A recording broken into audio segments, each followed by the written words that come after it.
The True North Eager Beaver podcasts are proudly brought to you by our founding sponsors, the Miss V Mysteries from Corvid Moon Publishing, your source for science fiction, fantasy, and cozy mysteries featuring a broad diversity of characters. CanadianTarot.com, your uniquely Canadian online eclectic tarot community and forum, and the Peppermaster, hot pepper sauces made from fresh farm ingredients to thrill your taste buds and expand your mind.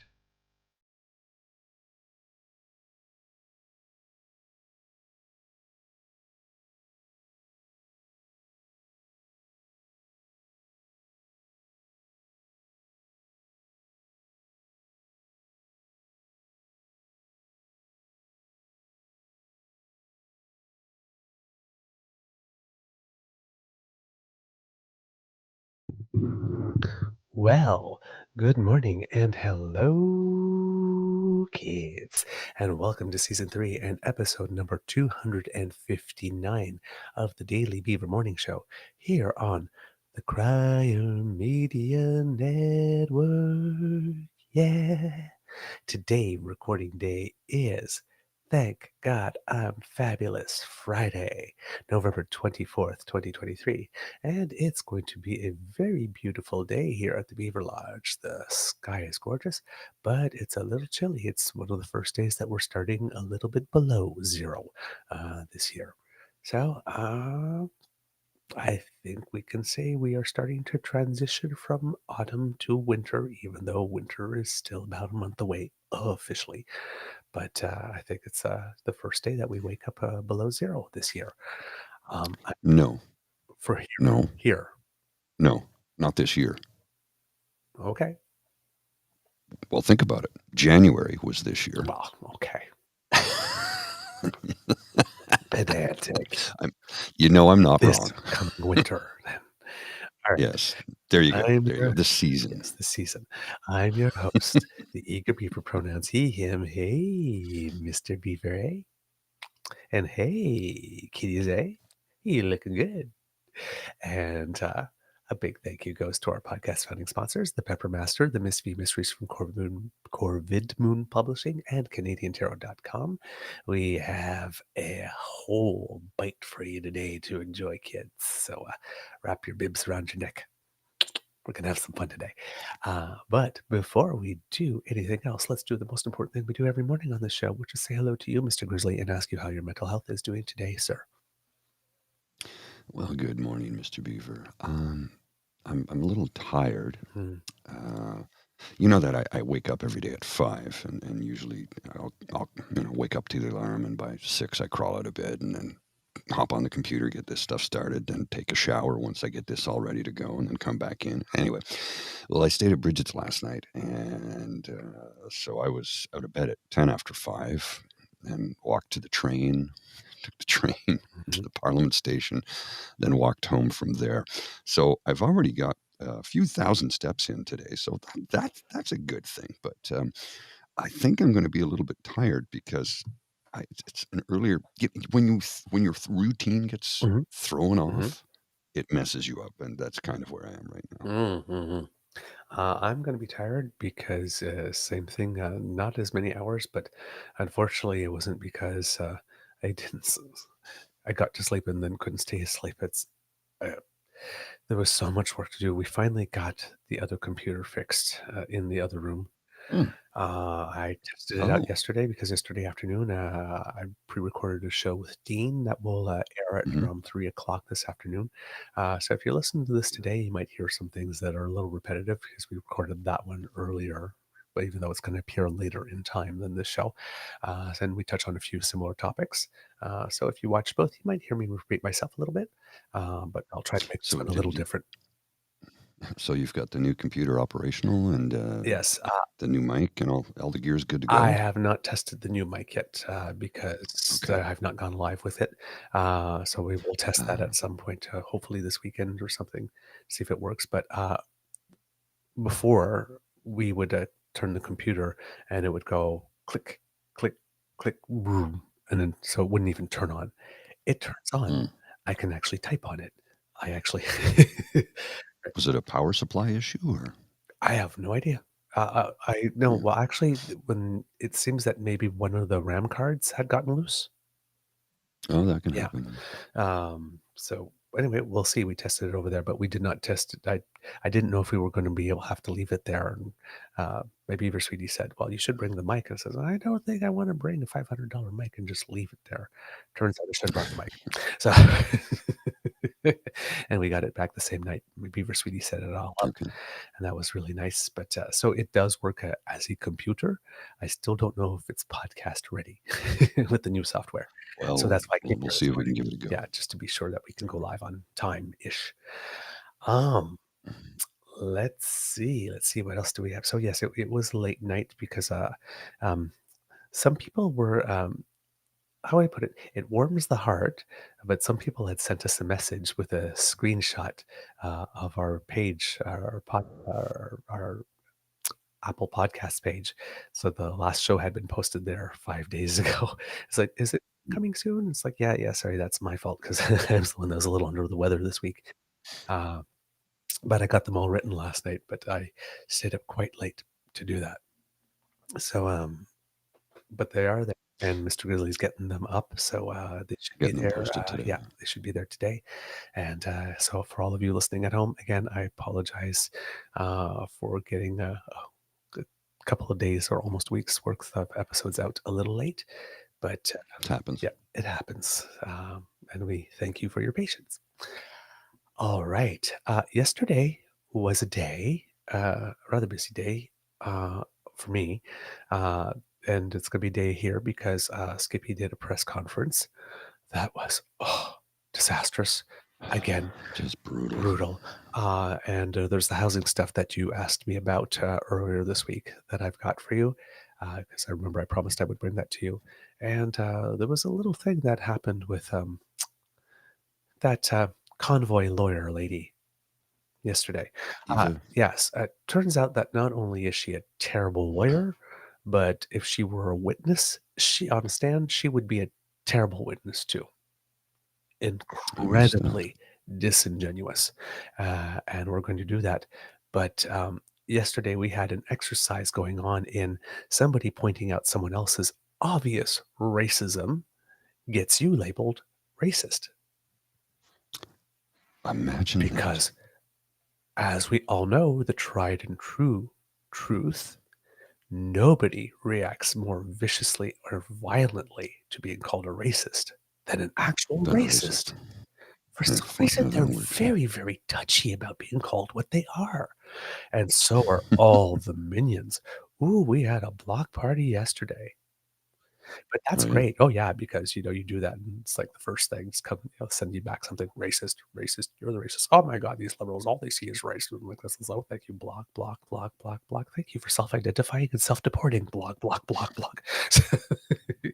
um, Yeah. my finger's a little sore. It's kind A lot of of blocks, yeah, did you? it's kind of stuck like this, but I'm sure that with some exercise, I'll be fine. Just up and down and up and down, and I should be back to myself in in regular time, because of course I might have spent a lot of time um, doing this, but with another finger yesterday as well. So Mm, little sign flipping the bird, were you? yeah, just but just privately, like I know I was doing it. They don't need to Mm. know. And now you So know. shall we get to the clip that started it all? Okay, now here's the thing. Yesterday, I stated when I saw the press conference start, um, this is going to be really good, and that I couldn't wait for question period. That is, if PP showed up. Well, PP Which he did not didn't. show up for question period. We had the former leader of the opposition, the one who is, as I mentioned, doing dishes at Restaurant chez Pierre for the next forever, I would Yeah, say, probably. to pay off his debt to the party. Also, because given that he lied about being an actual insurance salesman, it's not like he could actually do anything else. And he, Well, and the one where they're like, he didn't lie about his citizenship. Nobody asked him. Why would we? yes, why would we? Why would we have any reason to assume, right? It's just, what a sad. But hey. Nice dimples, though. Yeah, nice dimples. Yeah.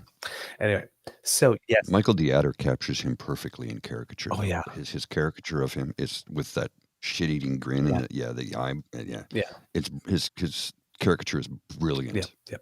Brilliant. So it seems that after that disastrous moment in question period where he had a premature enunciation moment on terrorism, just blew his Oh, you mean load all over the benches. you mean this one right here? On Thursday, he was asked at a press conference in Toronto Oh, yeah. whether he thought it was responsible to call the explosion terrorism when no U.S. or Canadian official had said it was. In response, Poilievre pointed to reporting by CTV News. CTV reported that the government of Canada was presuming that the incident was terrorist. And that's what I said in my remarks. I said there are media reports, Poilievre said. A back and forth transpired, the Canadian press reporter and Poilievre about the Conservative leader describing the situation as a terrorist attack or terrorism. I didn't. I said they were media reports. What I said, and I was right, was that they were media reports of a terror-related event. Poilievre said. CTV News reported, citing national security sources, that government officials were operating under the assumption that the incident at the Rainbow Bridge in Niagara Falls was terror-related. The breaking information was first reported on CTV News approximately 15 minutes after Poilievre rose in the House to ask Trudeau about media reports about a terrorist attack. And that's, like I said, fact-checked by CTV. Yes. Conservative television, because the CNCTV is not Canadian, it's conservative. Yeah. Fact-checked him because he's destroying reputation. Do you have I have a feeling, maybe, just maybe, Don Martin might not be writing exclusively "Trudeau is insane" columns for the next little bit. Yeah. Because, again, as we said, the golden rule in conservative land is say and do what you want, be as awful as you want to be, but don't come and affect our money. And yesterday, in that press conference, PeePee did a lot of things. He did a lot of work, and it seems that he didn't care whether or not he was going to throw CTV under the bus or not. Didn't care. So CTV put out that fact check, and as I mentioned, when we're talking about the timestamps, say, well, because Jason Pugh, who's with us at Crier, he tends to cover question period and basically the going ons in politics like we do. We should get him on the show. Yeah, we sometime. should. He posted something to that effect, which we talked about yesterday. But he has a timestamp on that. But you have to remember that he had to write that little thing and then take time to post it. So when he posted it at 2:29, everything that he posted about happened before that. So that's why the gap is 15 minutes and not just like 9 or 10 or something. So a whole 15 minutes. At that point, the only people anywhere in the world that were talking about it as a terrorist attack was that source with Fox News. Unidentified, unseen source with Fox News. And the problem with PeePee, even though he's going back in time and saying, hey, I was right, it was me, and that was the only time he smiled in the entire press conferences when he turned around and go, I was right. And when he was sticking it to a female reporter yet again. From CP. From CP. Yet again. And you had some people online going, Norman Spector, of all people. The guy who was like Brian Mulroney's right-hand guy when he was prime minister. A guy of incredible intelligence, but for some reason has gone off the deep end over the last few years, saying that reporter should be identified. Because why? Because we want a doctor. Why not? Well, Mr. Spector, I mean, given that you are Mr. Mulroney's right-hand man, you should probably know that at every press conference, when a journalist asks a question, they say their name and their outlet. Then they ask a question. Always. So the reporter doesn't need to be identified because the reporter identified themselves before asking the question. But let's pretend there's some big conspiracy, a plot again, right? That we need to unmask this person who's working behind the scenes to embarrass Pierre Poilievre. The bullshit is eyebrow high tonight, kids. All right. Yeah. Now, you would assume that after lying to the entire nation, Which he yes, did several because times. so media reports say, so he can hide behind media reports. No, not media reports. You are saying, Yes. you are saying it's a terrorist attack, sir. You. Because that made your nipples hard. And you know when I said yesterday, like this, I wonder what the play was? Well, in this press conference, we figure out what the play was. And what happened is we learned that when we keep on saying that Skippy doesn't do very well when he doesn't have a script, Hmm. it seems Skippy also does not know how to pivot. So when he No. made that comment in the House of Commons, right, it was to set up something to say that the Prime Minister is not doing what he needs to do to keep Canadians safe. I'm thinking, why is he going there? Well, it seems that the whole point of his press conference of yesterday was supposed to be making the case once again that the Prime Minister was not keeping us safe. So he was setting it up in the House the first day to be able to release what he calls his plan to keep Hmm. Canadians safe. And then he got this gift with the car. He said, hey, let's do a 1-2 punch. He can't keep us safe from hopefully a brown guy with a Muslim sounding name, terrorist. Because he probably assumed still at that time came from the Canadian side of the border because that was the initial speculation. So a terrorist from Canada was trying to go to the United States, and well, that terrorist didn't quite get there. But what if he had done his thing here? What's the Prime Minister doing to keep us safe? And then he was going to follow up the next day with another way that the Prime Minister. Now, the first day didn't work for him. And rather than pulling back and say, hey, maybe I shouldn't do this, he went forward with it anyway. He still tried to make the case the next day that the Prime Minister was not doing what he needed to do to keep us safe. Problem is, and you will see it, dude looks and sounds like he spent the night on a clothesline, having Jenny Byrne whip him ferociously with a $5 bill. He looks and sounds horrible. Now, we're going to start playing this. We're going to show him coming in. And the first few words are in French. And not going to translate him because he's going to say the same thing in English later. But I want you to hear and see him. This is how terrible he looks. And I want you to remember that time when Trump did that little address on the front lawn before getting into that helicopter when we found out he was going to the hospital for COVID. And even though he wasn't promoting everything, he got over there and said, "Get me everything you got." And that's probably the only reason that motherfucker's still alive. Because even though he told everybody else, "Oh, don't do it," he went to get the juice for himself, though, eh? Oh, yeah. He was on a huge cocktail of drugs. It kind of reminded me of that when I watch him. I'm not saying he's got COVID, but he definitely did not sleep well the night before. No, let me just put this on the screen here. Before I press play, Yes.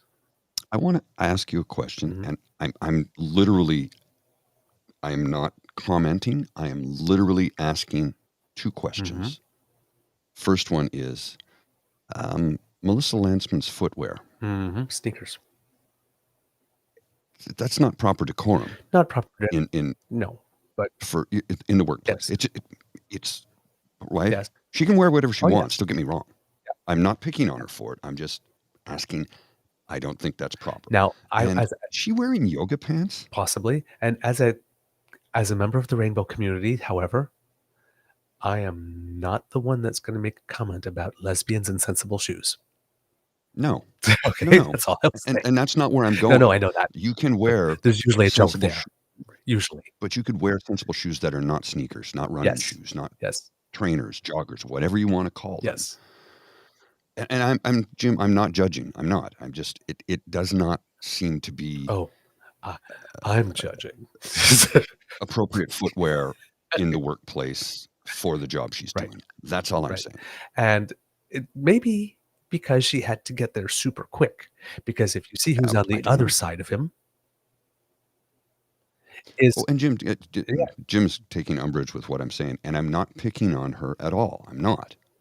I don't care what she wears. She has every right to do whatever she wants. It's a free okay. country. She can wear what she wants in the Oh, yeah. workplace.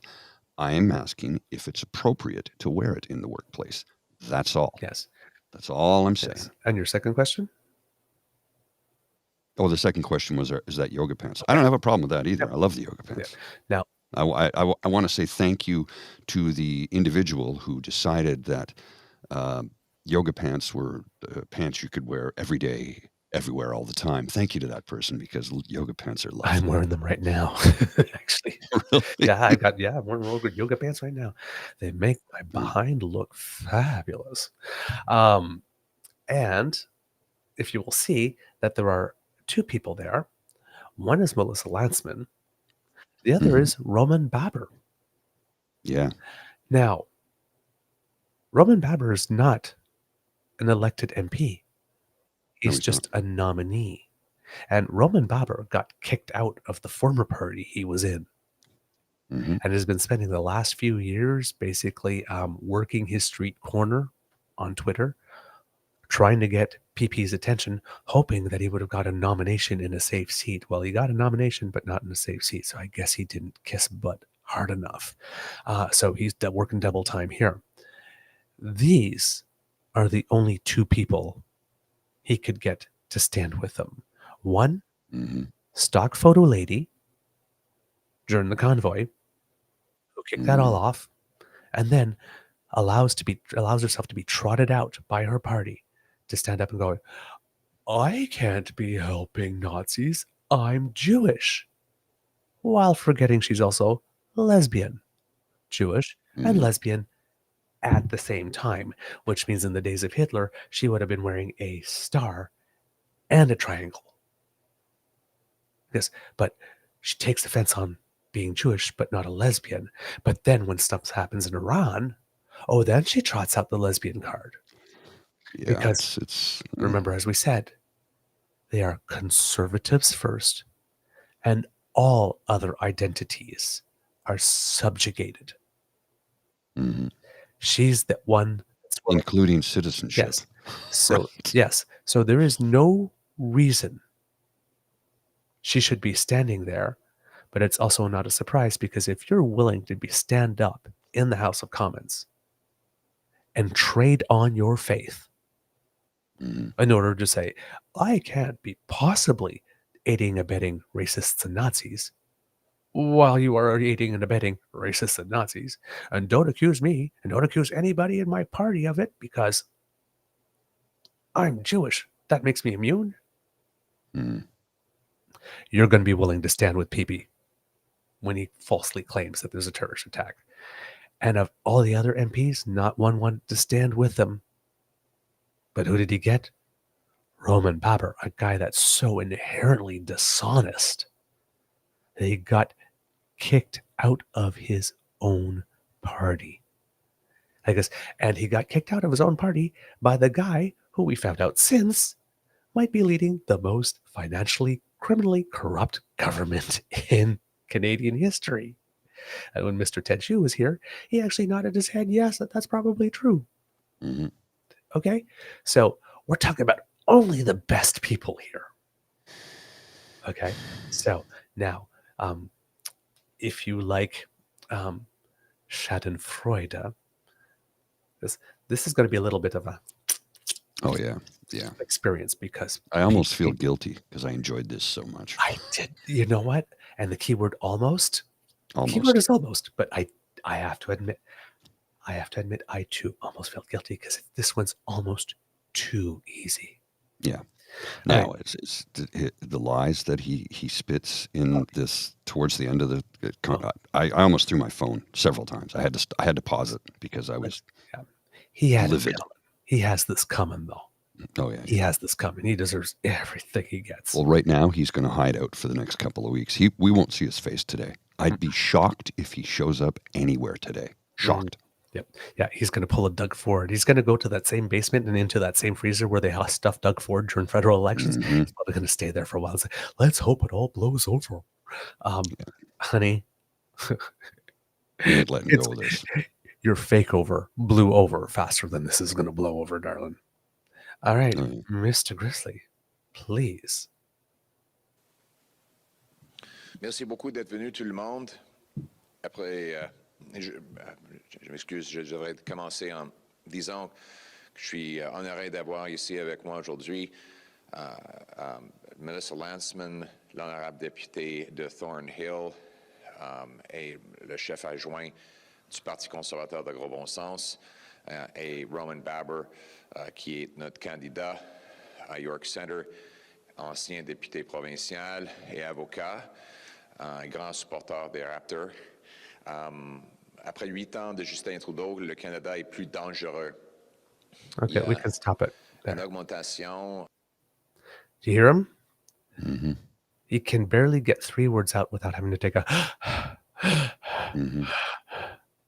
He's in rough shape. And this is a question I'm asking because I don't know. Mm-hmm. Somebody please let me know if it is in poor taste to be holding a press conference in a synagogue. I don't know. I'm asking. know. I'm genuinely asking. I do not know. Well, here's the thing. After falsely claiming that there was a terrorist attack and considering what it is he's come there to do, Yeah. whether or not it's bad taste to hold a press conference in a synagogue, it is definitely in bad taste to do in a synagogue what it is he's about to do. Mm-hmm. It's a bad taste to do it in a kitchen, so it's going to be extremely bad taste to do it in a place of worship. My personal opinion on there. All right. Now, unfortunately, Kits, our timestamps are a little off because when we had the original video, it was full 46 minutes, including about 20 minutes of just like filming the empty room. And then when we clicked in this morning, it seems that CPAC had edited back down to starting when he comes in the room. So I don't know where the English starts, and I'll give Mr. Grizzly a little bit of time to find that. I thought it was interesting that, and just it's interesting to me that he chose to have us conference in a synagogue in Toronto and began in French. I mean, I don't have an issue with beginning in French. It's a bit of a surprise, is all I'm saying. Yeah. Well, he's doing the thing that Harper did, right? I mean, he's back down to 5 questions, like Harper did. Although I think yesterday he took a few more. But he's also doing the thing, starting everything in French. He does it in the House of Commons. 2-question period starts that's the thing that Harper said when he was trying to kiss up to Quebec, and Quebec said, yeah. Well, he's trying to kiss up to Quebec about the separatist thing. He's done. He's finished. Yeah, he's done. Province. But Harper tried to do that and saying, oh my God, he's always addressing in French. He's always starting in French, trying to show that deference to Quebec because all the symbolism does matter in Quebec. And but let's remember, kids, that Quebec was the only province in Canada that saw through Harper the entire time. Yes, right from day one. Because had we all just listened to Quebec, we never would have had a decade of Harper. They were trying to tell us, but we didn't listen. So, no, Dan, not 46 minutes of this dick, but probably longer than any of us really do want to have. We'll switch it up and go to the English part where he begins this. And, sorry, just a comment from PNC Bio. That huge French Jewish 416 905 community. Oh boy. Okay, here we go. Guy. Oh, that's good. That's so good, right? Here we go. That's sarcasm.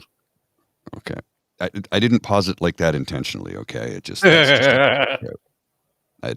honest to goodness, I didn't do that intentionally. It just worked out that way. Nous allons avancer comme conservateurs. Thank you very much, everyone. And now in English. I'm very honored to be joined today by the common sense conservative deputy leader and Member of Parliament for Thornhill, Melissa Lansman. What is common sense conservative? That does not exist. And obviously, it's a rebranding that he's trying Mhm. because he says it all Mhm. the time. Again, not sure how well that's going to work because the last time a conservative in Canada talked about common sense was Mike Harrison. People died at Yes. Walkerton. Yeah. Not sure if that's the thing you want to be doing, but since we're rebranding, I'd like to say that the CPC right now is the Canadian Putin caressing party. Since we're It's not rebranding, far off from the truth. yes. Yes. Yeah. Okay, let's roll. We have also common sense conservative candidate for York Centre, Roman Baber, former MPP, lawyer, and Raptors fan. Here we are gathered to Pandering. present a common sense plan to protect the freedom and security of Canadians in these times. That's 3 times now. Common sense. 3. We should. Hey, common sense. Drink. Yeah, no, we'll get. If we do that with alcohol, we'll be drunk before the show is over. It's Friday. Fuck it. I still have to work today. I'm in a really good mood. I see that. Okay, let's roll. After 8 years of Justin Trudeau, Canada is a more dangerous place.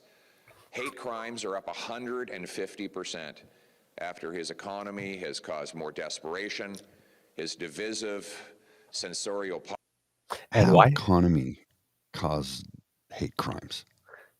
It can. Yeah, Really? if you're desperate. I know. If no, hang on. If you're desperate, you might do something criminal because you desperately need money to buy food to eat. Yeah, I get that. You might choose your. But a hate crime? A hate crime? I think that's a bit of a stretch. It's yes and no, but the thing is oh darn it, I forgot what he said. Something it escaped my mind now. So keep going. I had a comment. Okay. But yeah, I got thrown off. policies have turned Canadian against Canadian, and his weak laws have allowed criminals and other violent operators to walk freely in our streets and terrorize their fellow citizens.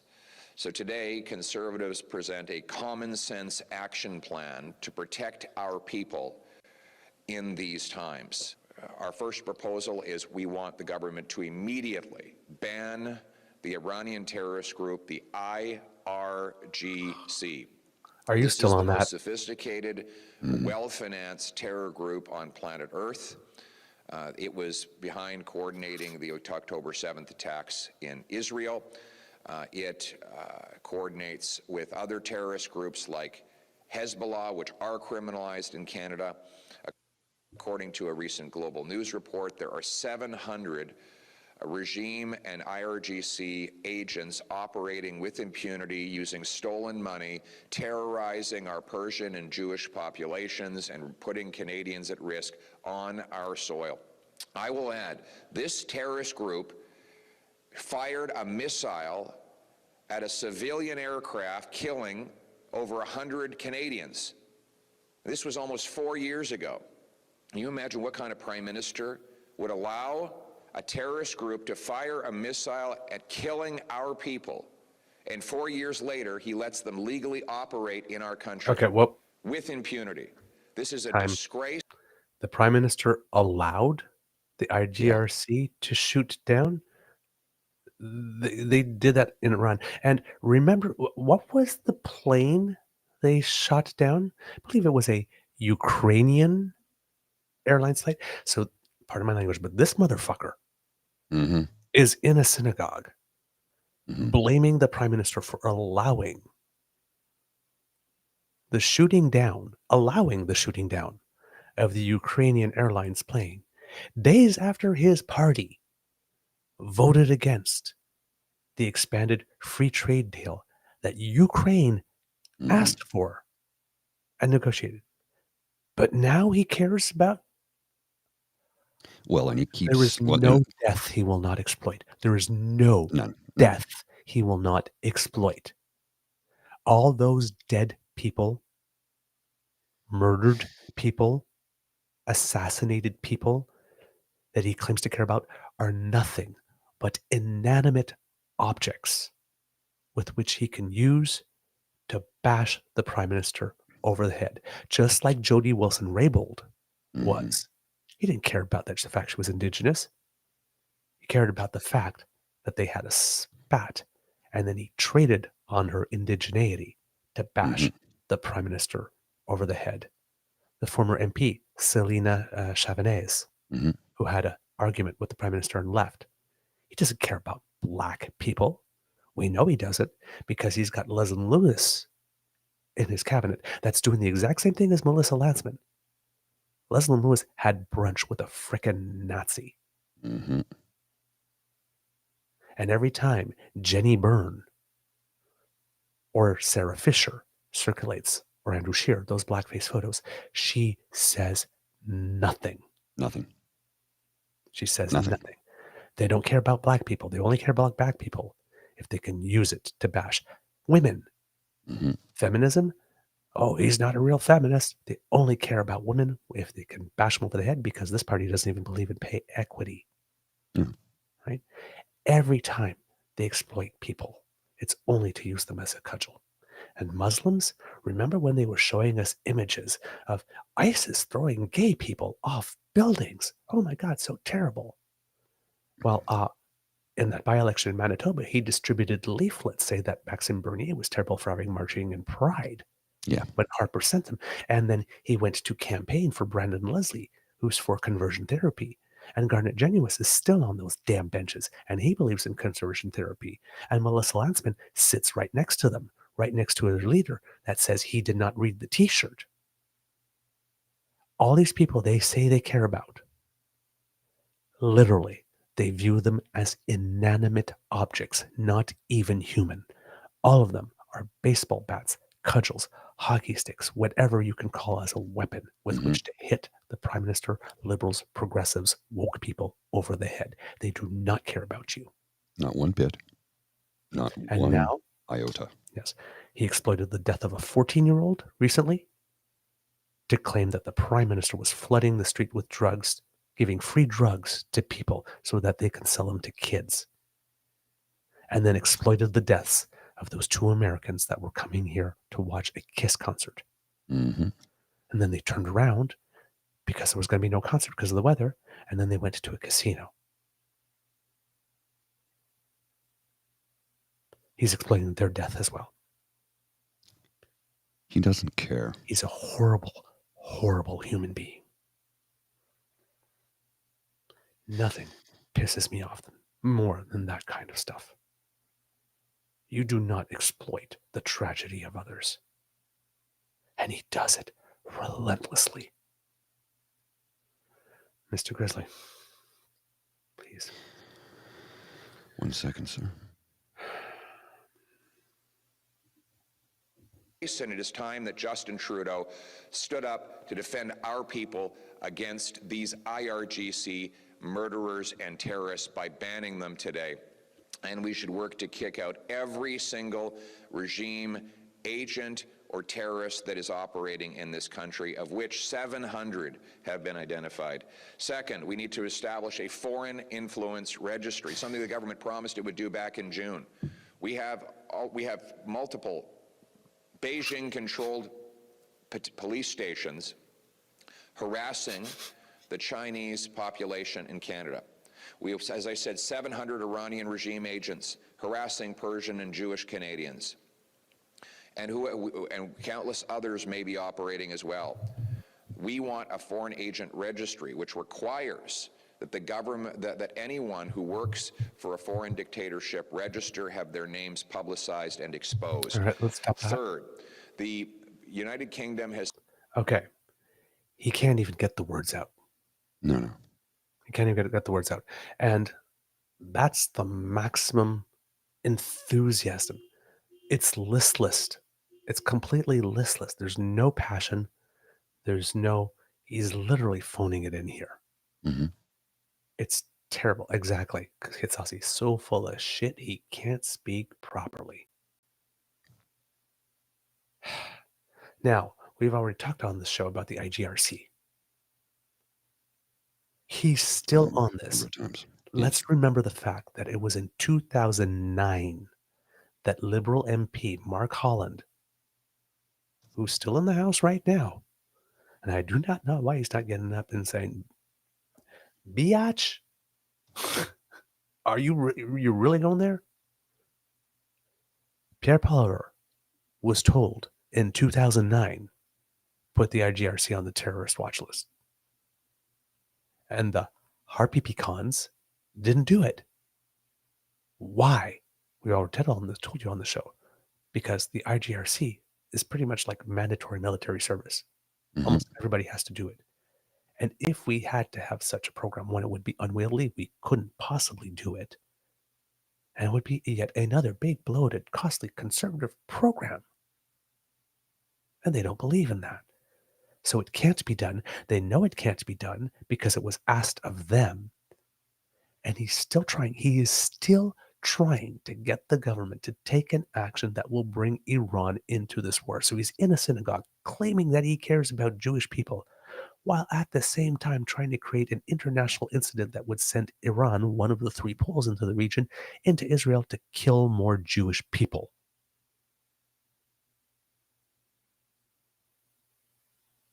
And he's doing it in a synagogue with a Jewish person on his side.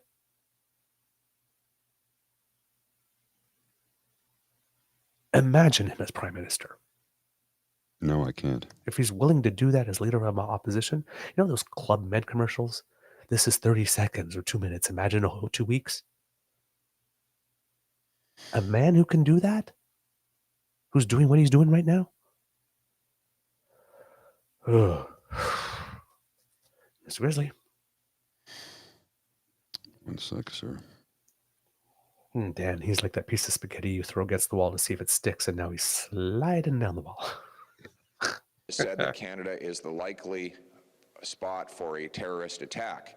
Now, Canada's government says that there's only a medium risk. Well, the Prime Minister said the other day that there has been a terrorist attack on our people. There was a terrorist attack there are multiple terrorist attacks against synagogues and schools in Montreal, according to the Prime Minister, while he says the risk level is only medium. We also have terrorist attacks that happened against innocent Muslims in Quebec City and in London, Ontario, and we've had churches burned down.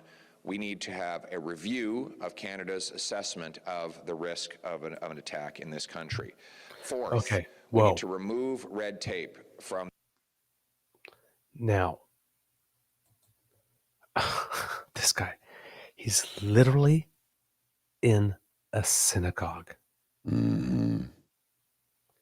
claiming right now,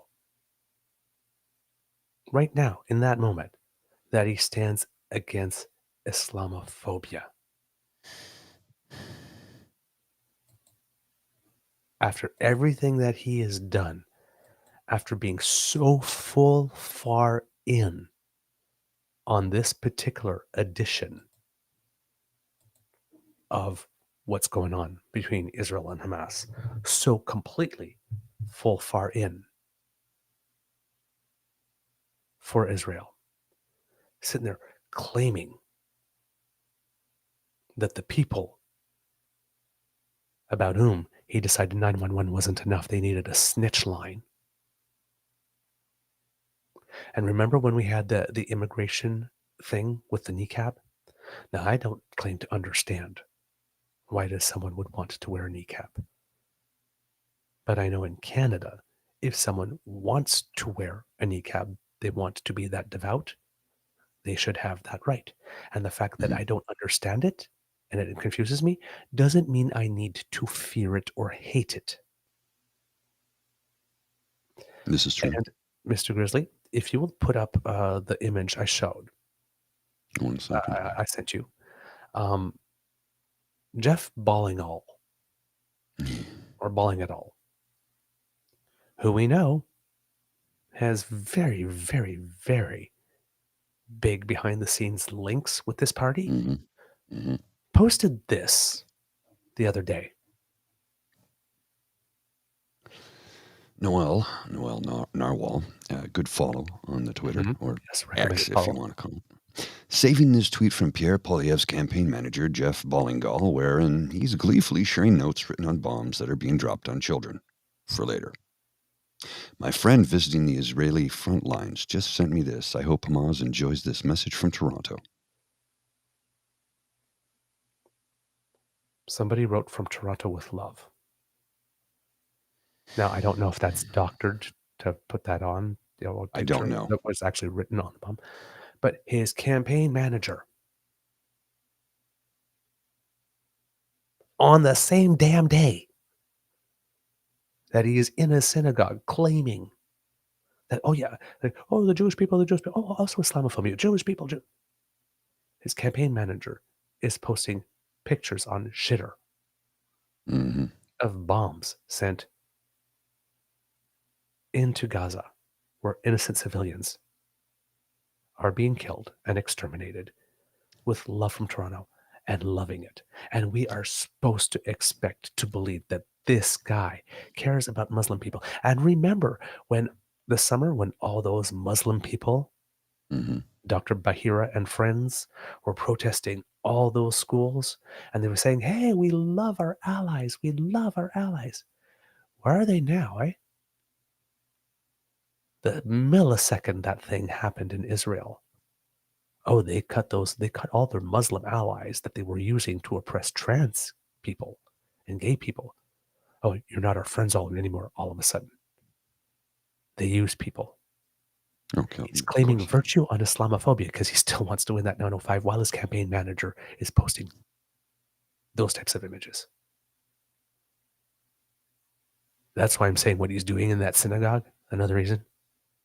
Mm-hmm. So if this guy is as PBCC as he is, there is a special place in hell. There's an extra warm spot place in hell for this man. Oh, yeah. And when he's talking about all those violence and hate crimes going up 150%, that was the point I was going to make. Why are they going up? 150? Maybe it's because people like you keep on fanning those flames of intolerance and hatred. You supported the convoy. There's a whole section of that. I'm not going to say all of it, but there's a whole section of that was inherently racist. A whole section of that was inherently racist. Yeah, Come on, dude. Earlier this morning, while I was, looking around the internet for stuff to add to our show, for some stuff that we can comment on, I came across the thing that I showed earlier. This, let me see, where was it here?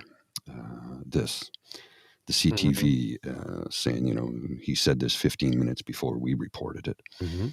Well, I put this, I tweeted him directly. Well, Pierre Poilievre, care to comment? Or will you try to lie your way out of this too? We'll wait for a response from you or your party for your irresponsible behavior in our house. Mm-hmm. In the middle of our street. Sorry, could resist. Sorry. Good. No, that's good. It's a heavy show, so I'm going to throw in some levity. Some people might find it inappropriate given the subject matter, but this is way too heavy. So, All right, Mr. Grizzly. Just a sec. I'll just get back to where the clip is. There it is. Look for it. Sometimes, things can move around on you when you're least expecting it. Security infrastructure program which protects places of worship and other community centers from attacks. That means quickly approving funding to protect our people. There's one mosque I visited where their people were mowed down by a car, and now by a terrorist who came onto their property. They've been waiting 2 years to get protection for their place of worship, but the whole application is stuck in more red tape and bureaucracy. We want to streamline it so that all places of worship, synagogues, mosques, temples, gurdwaras, churches, can protect themselves against future attacks. And finally, we want to create a task force against anti-hate violence that would coordinate federal intelligence and law enforcement with local police. The risk we have is that we already have that. Mm-hmm. Hate crimes are illegal. And there are restrictions on freedom of expression for a reason. The charter was written that way specifically for that reason. So he's just piling more shit on top of here. So this guy who's all anti-big government, anti-red tape, wants to add red tape to a program that already has existed for 43 plus years. Please explain that to me, because I don't get it. I can't. Federal intelligence bureaucracies in Ottawa may be aware of a potential risk, and if they don't tell the local police of where that risk could manifest itself, the attack could happen before anyone has a chance to prevent it. We want one coordinated task force that will bring together law enforcement at all three levels of government to share intelligence, interrupt attacks, and protect our people. This is a common sense plan to keep all of our people safe. After terrorist attacks against synagogues and schools in Montreal, against innocent Muslims in Quebec City and London, harassment of other communities of faith across this country, including burning down of churches. Enough is enough. We need a common sense government. Then here's my suggestion. Stop ginning up and rage farming your fucking base, you fucking piece of shit human being. He's part of the problem, but he'll never admit it. Yep. That will protect all of our people, something that our Prime Minister has failed to do after 8 long years. We live in a much more dangerous country where crime, chaos, drugs, and disorder are common in our streets, where people are afraid to live. This is the necessary consequence of Justin Trudeau's bad decisions. He is not worth the crime, not worth the chaos, not worth the danger. It's time for a common sense, conservative government that will protect our people. Thank you, and I welcome your questions. We'll now have some time for questions from the floor. Yes. I'm Mr. Poilievre, Yes. Levan from Rebel News. Of course. You mentioned certain things that rise to the level of a crime, but there are many things that aren't quite at that level. For example, people marching, calling for an intifada, or using language that may not rise to the level of a criminal prosecution. And you've said before that you respect freedom of speech, even for odious views. But what about people who are not Canadian citizens, who are foreign nationals, perhaps here on a student visa to go to our schools, and instead of studying at university, they're participating in these hate marches, intimidating people, Jewish restaurants, calling for the death of Jews. Again, not criminal level, but these are foreign nationals. Would you support canceling the visas and deporting foreign nationals who, instead of doing what they came here to do, are spreading hate at these pro-Hamas rallies? Okay, we can stop that there. Thank you for your question. And you can fast forward to the next question because we don't need his answer there. It's the question that mattered there. Ezra Levant planting the seeds. Say, we need to get rid of certain people out of this country. If they're protesting and they're not Canadian citizens, kick them out. Let's start with the students. Now, PeePee answers like this, and he gives the basic boilerplate answer. But this question was presented to be so extreme so that PeePee can answer, well, people have a right to protest and all that kind of stuff, and I support the free speech, like this. But if somebody is here and is breaking the law, well, as the law already provides, we can send them home. So he doesn't say anything controversial. This is it was an opportunity to give him an opportunity for him to say the actual answer. But the problem is that with everything that just came before and everything that he's done, that's what adds the color and texture to the answer. It's just not credible. Yes.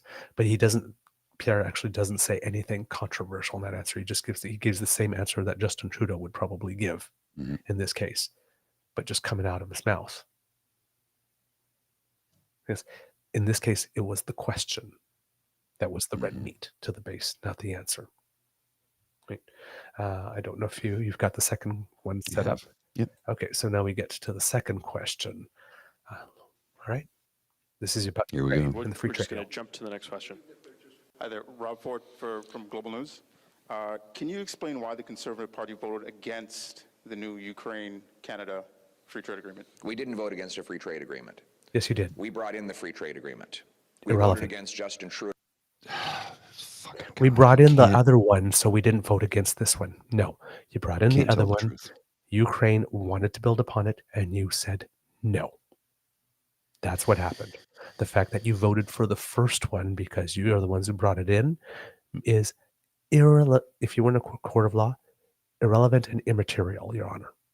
Mhm. That would be the objection. Here we go. Trudeau forcing a carbon tax into that pre-existing agreement. No, that's not actually true. That's not true. Not true at all. It's a big line of bullshit. And Yep. by the way, there is to become a member of the European Union and to join NATO, there is a carbon regulatory plan that has to be part of your entry into that organization, Absolutely. either the European Union or into NATO. Yeah, It's and a given. Yeah, and one of the journalists will sort of refer to that. But here's the thing again, right? He's claiming that they didn't vote against an expanded free trade deal requested by Ukraine because the PM wants to impose a national carbon tax there, even though Ukraine has never objected to it And they already because have a it plan. had one. Ukraine has had a national carbon tax since 2012, which is 6 years before we did. And the Ukraine Mhm. is already, not the Ukraine is already on record with the EU because it's trying to gain membership there as being open and willing to do more to meet the EU standard. Mhm. But this father mucker, I'm going to try not to swear as much as I can. I know. I've been trying to curb it as well, but I some know. days you just can't. This father mucker is out there claiming that the prime minister really, really, really wants to impose that carbon tax all around the world, even though Ukraine is quite fine with it. Absolutely quite fine with it. So again, in a nation that is being invaded, another nation just came in and said, you know what? We're taking this. This is ours now. Right? And it's fighting for basic democracy and territorial sovereignty. Now, we're Canada. Above us is Russia. And below us for 4 years, we had traitorous United States of America. Mhm. We were the meat in an authoritarian sandwich.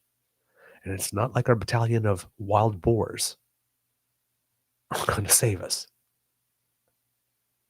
If there's one person who should be caring about territorial sovereignty, it is the person or the people who aspire to be prime minister of this nation. Mhm. But for him, because again, all other identities are subjugated to being conservative, and conservatives don't like carbon tax. Territorial sovereignty and fighting for fundamental democracy comes second at best to stopping the woke leader Trudeau from imposing a woke carbon tax. He just sold all Ukrainians down the river. Oh yeah. Right? Let's keep going. Okie dokie. Conservatives understand how devastating the carbon tax has been for Canadians. It's caused 2 million people to go to a food bank every single month. That 7 is million bullshit. Canadians not eating enough to stay healthy. We never had these problems before Justin Trudeau and his costly carbon tax. Now he wants to quadruple the tax. And just to show you how pathologically obsessed Trudeau is with his tax, he did something that has never been done in the history of trade agreements, which is to put a carbon tax in one. He didn't. People of Ukraine He didn't. But A here's the thing. bald-faced lie. Right. So, and this is what Andrew Scheer did. That was the first question period. They are trying to frame this as the prime minister taking advantage of the fact that Ukraine is on its knees, saying, please don't let the Russians kill us. Say, okay, fine. But first, do us a favor, though.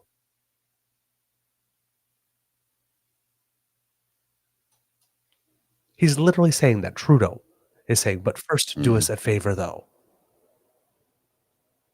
Impose on yourselves a carbon tax. Impose on yourselves my carbon tax. This is not happening. It's not happening. The only place this is happening is in this guy's brain, in this guy's mind, which clearly is the greatest prison. Mm. Keep going. Okay. Let's go back to the let's go back to the tape. Are now going to, he expects them to rebuild from a war with a devastating and crippling tax on their energy. The Ukrainian farmers, he expects them to pay a carbon tax while they're trying to feed their hungry people. This is cruel, and frankly, it is disgusting that Trudeau's ideological obsession with taxing working class people, seniors, and suffering families has come ahead of what should have been a free trade agreement. Okay. Thank you. And okay, Next question. stop it. And remember, in that answer, he is pretending that the carbon tax alone is what has sent 2 million Canadians to the food bank, and that people were not going to food banks before. No. Never happened before. Never in history. No. It's a brand new thing. Brand new thing. And it's all because of Justin Trudeau's inflation. Just inflation. No, just carbon You know, tax. the, Not even right. inflation. In this Only case, it's carbon tax. just the carbon tax. Yeah. Yeah. 0.15% it adds to inflation a year. 0.15%. The governor of the bank barely said it registers. was negligible. Yes, it is negligible. But that's the thing. Even on somebody who is poor or working class, it's negligible. Not rents, not changes in interest rates, not global inflation, not the fact that people have not been paying people what they're worth for about 40 years. Yeah. The carbon tax. That's what's sending people to food banks. All right. Question 3. And check this. Look, this is the one where the reporter is going to ask about what he did in the house the day before. Yeah, watch his face. And watch when she says the word terrorism. Watch his throat. Watch where he's going to gulp. Exactly, Yeah, on the several word terrorism. times, When it's CP, you see the look on his face. And then when she says terrorism, I say, oh God, here we go. There's the question. You can see him gulp right when she says terrorism. It's almost Pavlovian. Hi, Paula Loregio with the Canadian Press. Et si vous pouviez répondre dans les deux langues officielles, je l'apprécierais beaucoup. Do you think it was responsible for you to call yesterday's explosion by the by the checkpoint at the Rainbow Bridge terrorism when no U.S. or Canadian officials said that was or authorities said that was the case, and when the New York governor also said there was no evidence to suggest terrorism activity? Actually, you're wrong. Are you a CP? Okay, so CP, by the way, CP, just for everyone's knowledge, did have to make 3 corrections for falsehoods that they put into a single article. I think that might be unprecedented. I'm actually thinking about checking with the Guinness Book of World Records to see if there's ever been a news agency that has had to issue 3 corrections for patent falsehoods that they admit they had been made in one single article, and now you've made yet another falsehood in your question. Where you are wrong is that CTV reported that the government of Canada was presuming that the incident was terrorist. So, yeah, that's what I said in my remarks. You're right. It was a media report. But it's citing media reports and not. Which is what I said. In the House, I said there are media reports. And you think that's a responsible thing to go on? To make that kind of a statement at the time without speaking? What kind of statement? Calling something terrorist? I didn't. I said there were media reports. That's the distinction we're making? No, there's no distinction. What I said, and I was right, was that there were media reports of a terror-related event. By your admission, there were media reports of a terror-related event. And that media report, according to CTV, unless you're questioning their integrity now, came from security officials in the Trudeau government. So do you think the CTV was irresponsible in putting out that tweet? Do you think it was responsible? Sorry, I'm asking, and I have already answered that. Do you think CTV was irresponsible to put that tweet out?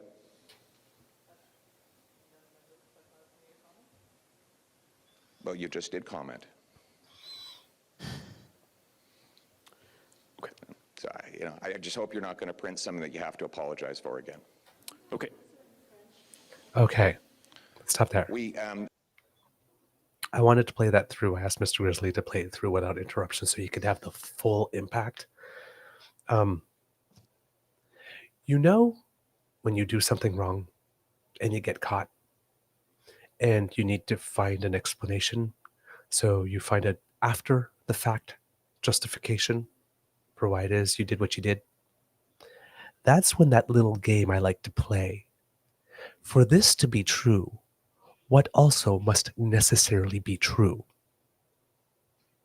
Now, Harry says that he said it was media reports. And when you look at the question in House of Commons, he does say media reports say that there was a terrorist attack.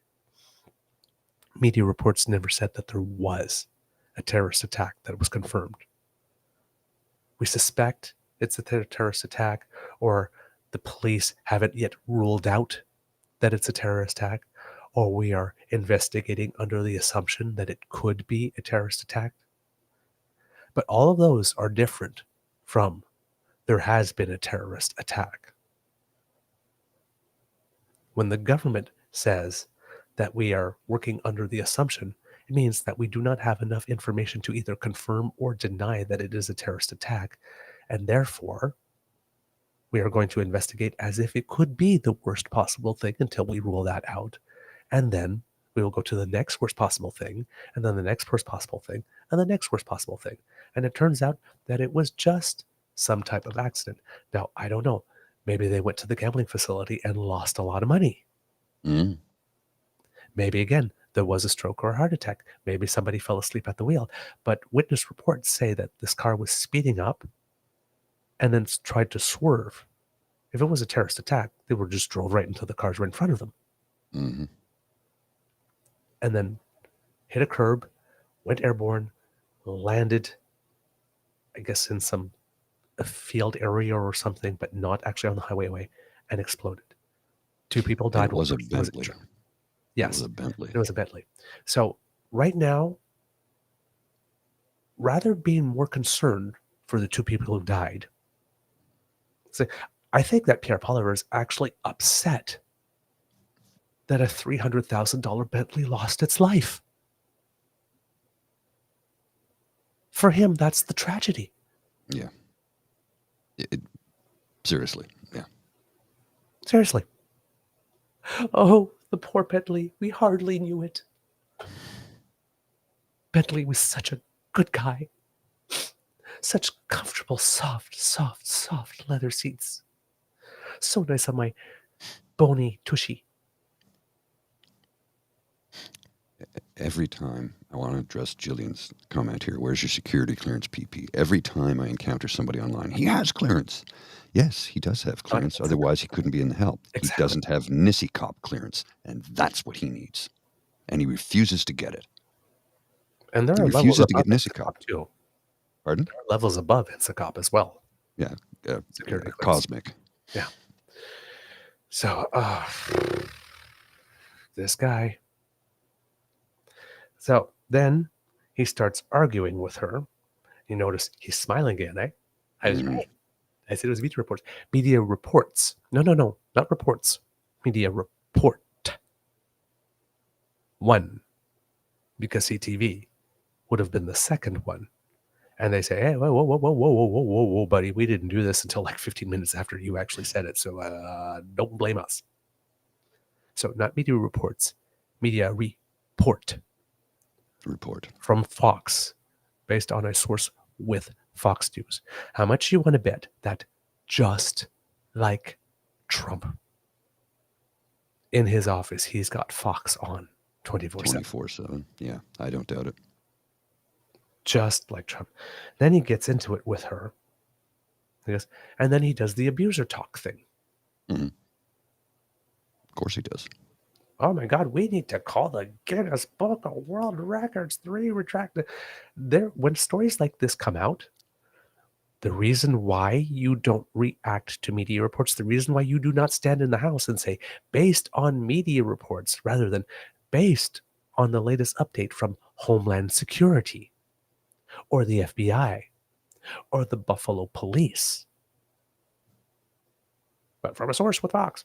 media reports. That's why you don't do it as a leader of a nation, because you're investigating. You're to know the story. And in the early moments of a story like this, a terrorist attack, a plane crash, a train derailment, you don't have all the facts. So the word possible, had he stood up in the House and said, we heard media reports of a potential or possible terrorist attack, this would have been a problem for him. Because at the time, we didn't know, and there was speculation that the vehicle had come from the Canadian side of the border. All he had to do was say potential or possible. Or allegedly. But he, Couldn't do it. his He wanted this to be a terrorist attack so badly. yes, he did. He did. And that should scare you. Yeah. He wanted it so badly so he could do this press conference, say, look what we're going to do to make you safe. Yesterday that happened, and today, and look at all the other things, because he still went with the script. Look at all the things the Prime Minister did or did not do to keep you safe. He thought that he had received a Christmas present. That the good Lord, the good PBCC God had smiled down on him and sent him a present, and he ran with it. Impulsive, irresponsible, knee-jerk. If there's an actual terrorist attack, that's not what you want leading the nation. God, no. No. He literally, his Prime Minister, had he acted on that, he would have created an international incident with our most trusted ally and biggest trading partner. Yeah, how's that going to look? What the hell is wrong with you, man?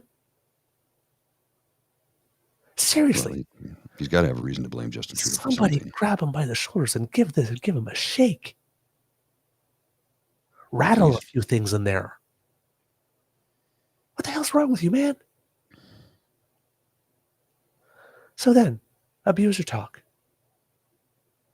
Oh, what do you, CTV News? Do you have a problem with CTV News?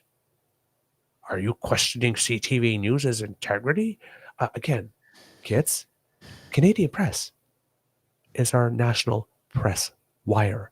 This is the organization that reports just the facts and doesn't editorialize. Yeah, just facts. Everybody else does that.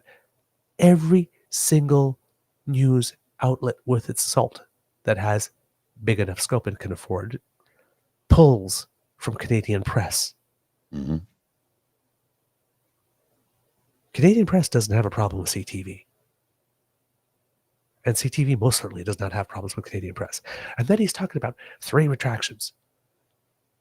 Are they 3 retractions, or this is what we had now, and now we have confirmation of something else, so we are correcting our copy? Because that is different than 3 falsehoods. And let's remember that the whole reason this question is being asked is because he stood up in the House with parliamentary privilege, of which he abused. Again. And deliberately stated falsehood. So the guy who's being asked a question about his own falsehood is pretending that he has problems with people pushing falsehoods.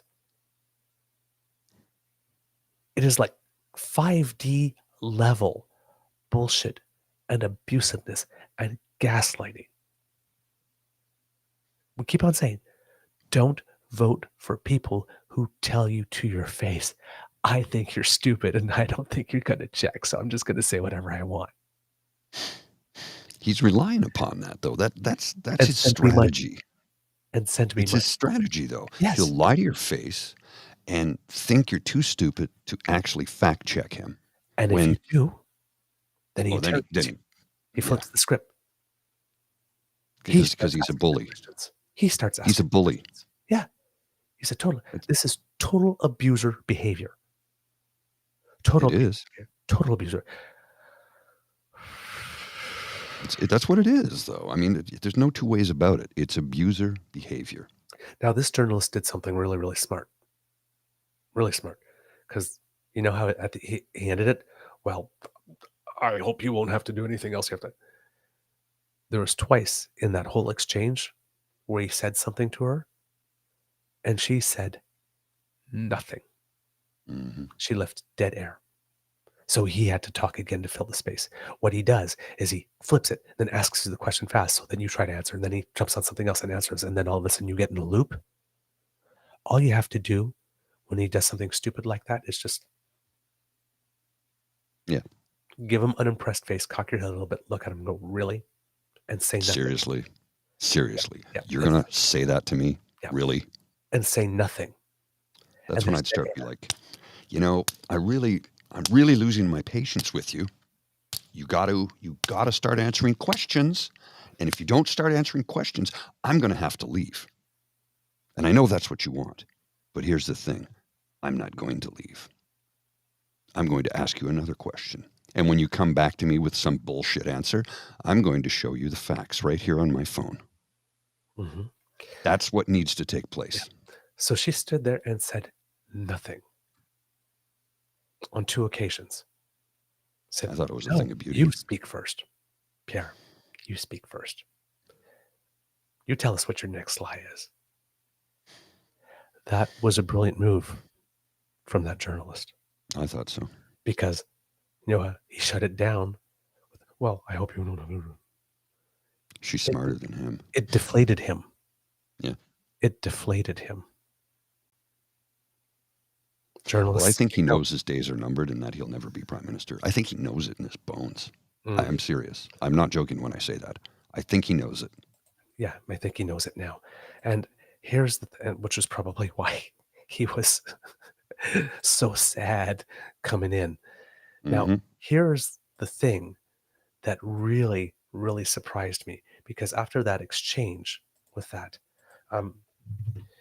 I wondered after that thing in the House of Commons, Don Martin, T-Rex Murphy, Andrew Coyne, John Ivison, Brian Lilly, Lori Goldstein. Is this the time that you will say something, or will you give him a free pass yet again? Well, we have John Ivison. Kind of surprised me. Put it up. What did John Ivison have to say? He could lose this thing yet if he keeps behaving like this. Whoops. Yeah, there we go. Caught on camera. Pierre Poilievre, CP reporter for falsehood. He could lose this thing yet if he keeps behaving like this. He will, and he will. You can count on it. Mm-hmm. So you have all the minions grabbing that clip. Said, Pierre Poilievre destroys CP reporter for saying a falsehood. What falsehood was in her question? She asked him, do you think it was responsible to say that it was a terrorist attack before you had received confirmation from any authority? Where's the falsehood in her question? She asked if it was responsible. And then says, well, you're wrong. And then he proceeds to mansplain to her how it is she is wrong when she is dead on right. And that's the only time in that press conference, other than when he said at the beginning, Raptors fan and kind of stuff, that he actually smiled.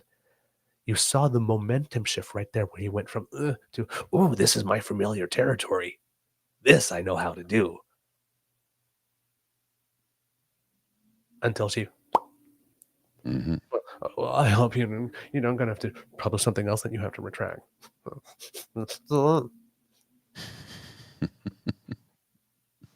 So there, your duty head. Fucking petulant child. Oh, shall we keep rolling? Keep rolling. La presse canadienne a dû déjà yeah, we can fast forward actually because she asked him to respond. No, I forgot that. She asked him to respond in English and in French. So, and he this time Pierre doesn't do a deux langues du discours. He doesn't say something slightly different in French for the Quebec audience that he has in English. He actually responded it the same way, but a whole lot less intensity, because in the French, obviously, he doesn't have the back and forth exchange with her. Right? He doesn't do it again. CP, vous êtes CP? Hein? Ah, ben, laissez-moi vous raconter quelque chose à propos de CP. he doesn't have the chops to do that in French, and maybe the journalist would not have been able to engage anyway. So in French, everything that he just did there didn't work and didn't happen. So fortunately, our brothers and sisters in Quebec didn't have to be exposed to that level of bullshit. Thank goodness. Okay, here, I got it queued up. C'est ça mon commentaire. I should also add, I think CP does work for CTV. So this is very awkward now, where we have CP attacking someone that they do work for. CTV is a client of CP. All And major now we media have are. CP attacking CTV's reporting. Now, this is a very awkward issue. I don't know if there's a way that the two news agencies can sort that out. Thank you. Are you fucking Next kidding question. me right now? Lila Sayre, Canadian Jewish News. You spoke about the demonstrations and freedom of speech, but we've seen multiple large demonstrations in Toronto and Montreal, certainly that are quite frightening for the community. Would you take any action against these large demonstrations? Okay, we can stop that one there. People have the right to demonstrate as long as they do so. Because that's a similar question to the first one from Ezra Levant. Mm-hmm. He gives the standard boilerplate answer there, right? But there, the point of that question is to say that for a certain group of people, the one that he's pandering to, these protests are scary. Now, I'm not going to deny that. And I'm not going to comment negatively on that, because I'm sure there are some people for whom that is the case, considering what happened. Because the question was fair from that perspective, and his response was fair. Again, the same boilerplate things. Well, people have protest, and there he said the right thing. But again, like the first question, and like when he's talking about he's standing against Islamophobia, out of that mouth, considering what he is there to do and considering what he did the day before, it's the right answer is not credible from him. No, not at all. It just isn't. It just isn't. This guy's exhausting. He I got really the next one is. queued. It's Okay, the here we go. bullshit per second rate is just It's just, yeah, you understand when I was watching this, I had to put my phone down and walk away a couple of times because I was angry. Okay, here we go. This is the next question. Next question. CBC, if you could in English and French. Just going back to the carbon question. Yes. The deal refers to promoting carbon pricing, and it's something that Ukraine has already, or something Ukraine's already offered to do in their talks with the EU. So is that a fair thing for the government to ask of Ukraine? No. No, it's not. There's no reason to promote a carbon tax for Ukrainians or for Canadians. The carbon tax is crippling our people. It's driving up the cost of food, gas, and groceries. yada, yada, yada. It's driven a record-smashing 2 million Canadians to the food bank. Now Trudeau wants to Same talking quadruple the points carbon over and tax over again. No, yeah, on your we can food, gas, and skip groceries. over. This is going None of to that answers shortchange about the Ukraine. No. None of that answers about Ukraine. None of that answers about the fact that And Ukraine top has actually offered to the EU as part of the membership. Says, yeah, we're Yeah. okay with that. We're willing to do that. Well, it's a requirement. It's And a they're like, yeah, no problem. We're on board. So, and you notice when the journalist pointed to the fact that it's not the deal, as Pierre just said in his first response, was not to impose Canadian style carbon right? Was to promote, not install, not put into effect, not establish, promote. Let's roll. it off to pass Bill C-234, which would take the carbon tax off our farmers. It can feed us more affordably. Thank you. Okay, stop Thanks. there. Last- When he talks about next that question. one, is it just me, or did I miss the part when the Conservatives went from being against special carve-outs on the carbon tax for select groups of people to the expense of everybody else to now promoting them? Now, hey, I have no problem with making life better for farmers. Yeah, none whatsoever. I have None. problem with hypocrisy. Mhm. You're either against special carve-outs for one group of people or one industry to the exclusion of others, or you're not. But you certainly can't be against a carve-out for people who are heating their homes with the most expensive and most GHG emitting source of fuel, the place where you would want to act, Mm. and be for them when it comes to farming.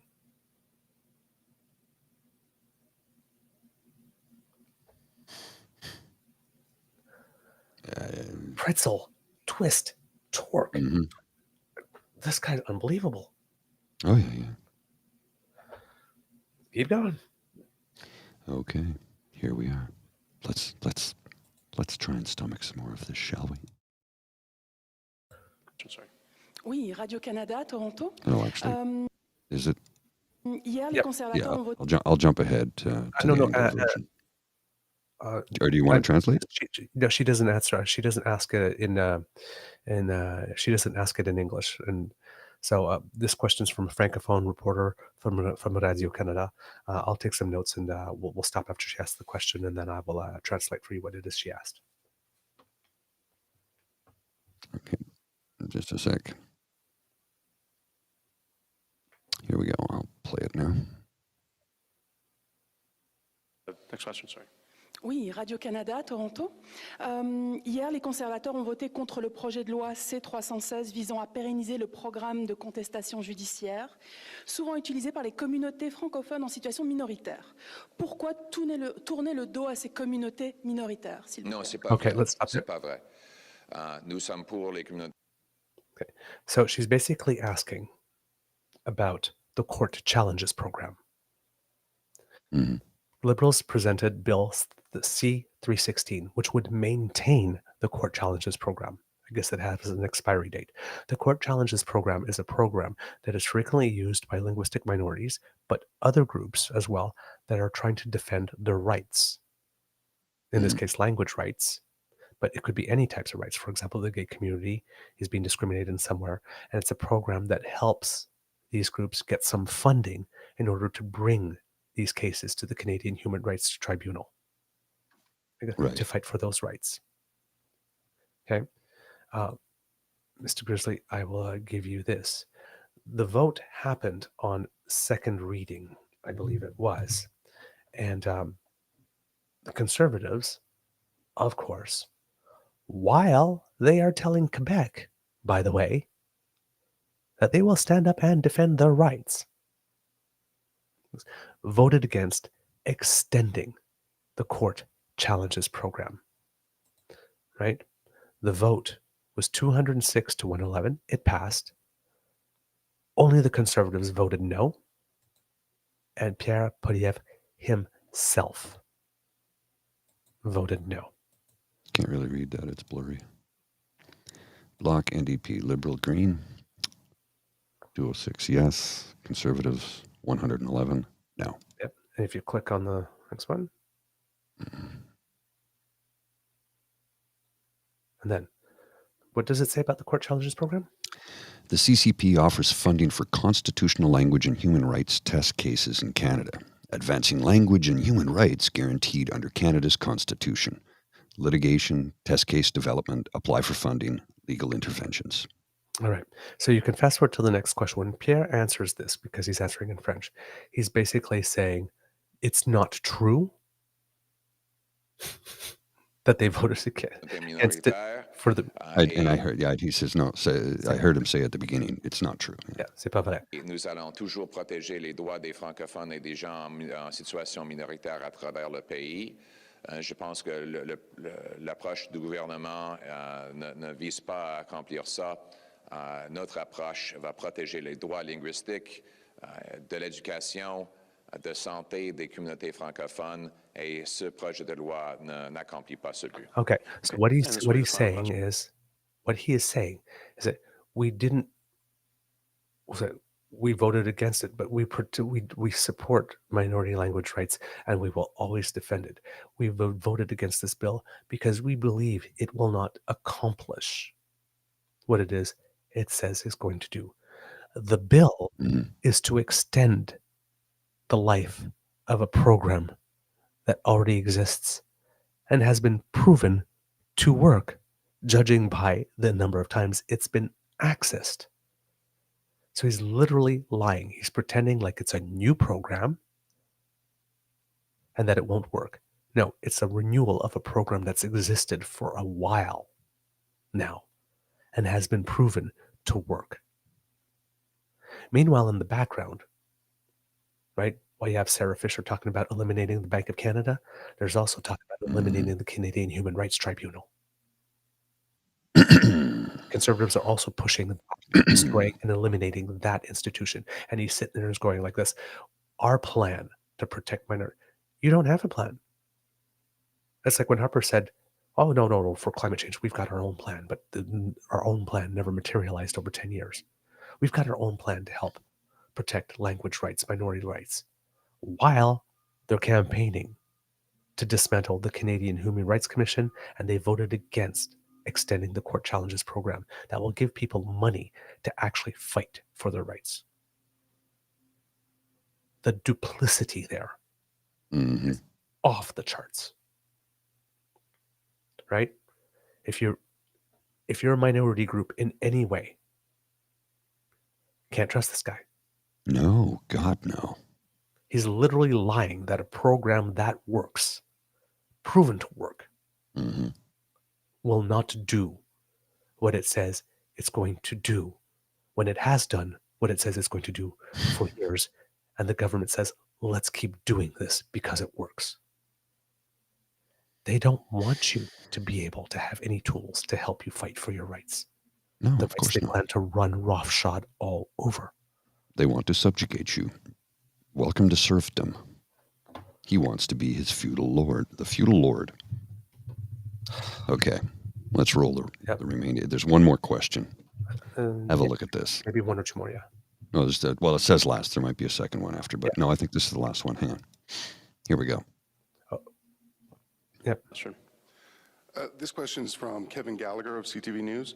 The Independent Senators Group are accusing your House Leader Andrew Scheer of tweeting out a most wanted poster of two senators, encouraging people to call them and ask them why they shut down debate on Bill C-234. It resulted in a threatening phone call to one senator's office that resulted in police telling her to leave her home. Did this tactic go too far? The conservative common sense. Okay, just before he talks, I want everybody at home, if you're listening, if you're watching, get your hip waders on, because you're going to need it to wade through the bullshit he's about to throw at you. Yep. Conservatives are pushing Liberal senators to pass the bill C-234 to take the carbon tax off our farmers who feed us. And our call is for people to let these senators know that there should be no more carbon tax on our farmers because we already can't afford the price of food. We encourage people to make those calls in a respectful, intelligent way. If someone has been threatened, then they should be, whoever uttered that threat should be held accountable. I receive threats all the time, as do members of my caucus. It's terrible when it happens. That does not change the fact that taxing our farmers makes food more expensive for everyone, and that's why senators should immediately pass Conservative Bill C-234 to take the tax off and let our Canadian people eat affordable food. Okay, all right, stop there. Thank you very much. Yeah. Okay. Here we go. This one is particularly odious. Particularly odious. Miss Andrew Scheer got raked over the coals because, again, this is Andrew Scheer washing dishes to pay off his debt. He's the guy that they send out to do the horrible shit. Oh, yeah. Let's take a look at that poster, shall we? Okay. Let's see. Now, do I have here the again, poster? Pierre Yes, I gave, do. Here it is. Okay, here's the here again, poster. Pierre gave the standard boilerplate answer, but you hear how I say it's not believable? Okay, this is the poster that Andrew Scheer put out Okay? Call and ask why these senators, why they shut down debate. He's got 2 senators' name. He put the numbers of their phone offices there. Mm-hmm. The lady on the left is Mm-hmm. Senator Bernadette Clement. Her office was flooded with so many calls. Now, there are 2 people in this photo, right? Mm-hmm. What's the difference between them? Oh, Bernadette Clement is not Caucasian. Not Caucasian. Her office got flooded so much that she had to leave her residence for the weekend and go someplace else. They made her unsafe. The other lady in that photo is Chantal Petitclerc. Mm-hmm. She is a national hero. That's her right She's there. an Paralympian. 21 medals for Canada over the course of her career, including 14 gold. And she is in a wheelchair, right? No legs. Mm-hmm. What if somebody finds out where she lives and swarms her house? How does she escape?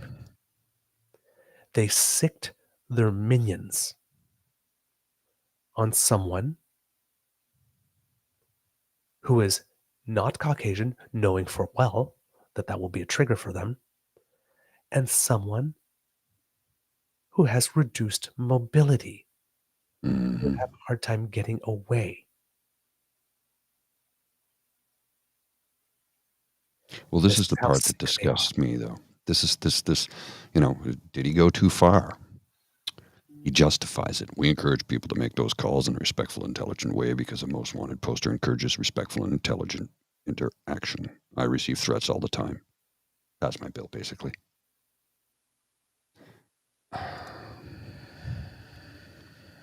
In all, in that whole presser, he said common sense 7 times. Mm-hmm. You drunk yet? 7, that'd be 7 pints in how long have we been? We've been on the air for an hour and a half. If I drank 7 pints in 90 minutes, I'd be in serious trouble right now. Oh my gosh. When I said the bullshit would be eyebrow high? Did I lie? No. Is it any wonder he didn't show up to the House of Commons for question period? How much you want to bet he won't be there today either? This father mugger.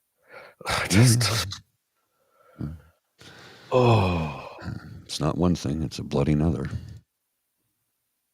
Unreal. All right. Moving on. Did you have something you wanted to talk about, Mr. Grizzly? While I flip the A next couple of things, quickly from my buddy Clinton DeVoe. He sent me some stuff online. And let me just share a couple of photos with you. So first off, this is from Ian Miles Chong. So that's going to be a great piece of reporting. We are under attack. Security cam footage of the suspected terrorist attack at a bridge between U.S.-Canada border. Wait a minute. We're under attack or it's suspected? What is it? Which is it? It's one. Goes right to terrorist attack. Kean Bext. All that remains to be confirmed is who the terrorist was and how recently Justin Trudeau allowed him to come into Canada. Praise to the American at the border who was just doing his job when he came face to face with Trudeau's disastrous agenda.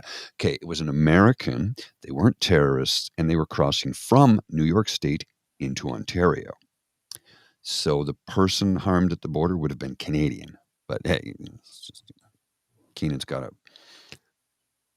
to suck up to somebody. Mark Friesen, there's another arsehole. Looks to me like a Tesla blowing up its batteries again. No, it was a Bentley. But they just need it to be, a brown person in a Tesla so that they can, use that cudgel. Hey, it's a twofer. Like, Jesus. We get to fight against brown people and woke electric car batteries. Yeah.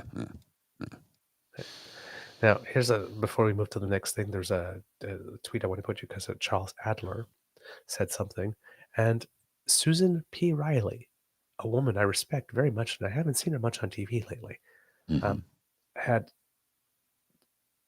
she phrased something that I said way more elegantly than I could ever put it. In when you're able to say something elegant in a few words, that's the sweet spot. She does it here. So we have Charles Adler saying, if you would read it, Mr. Grizzly. If this is the tone for the next 2 years, I'm not sure Canadians will decide this is what they want for national leadership. Not sure they will want to experience this for a decade. Real countries with real self-confidence don't choose to endure terminally petulant scolding. Whether he heard one media report or not, a responsible leader wouldn't speculate while the incident was still unfolding, and the petulant tone is beyond juvenile. Yeah. I concur. Yep. Indeed. All right. I promised you some Heave a Chipmunk. Right. Heave a Chipmunk. Do I need to go take some Gravol first? Am I going to... You might not need Gravol for this one, but... Okay. Let's go. Try that. I'm just trying to get the thing to come up here. There we go. And once it loads, I will share it with you. Okay, here we go. Let's just share this tweet.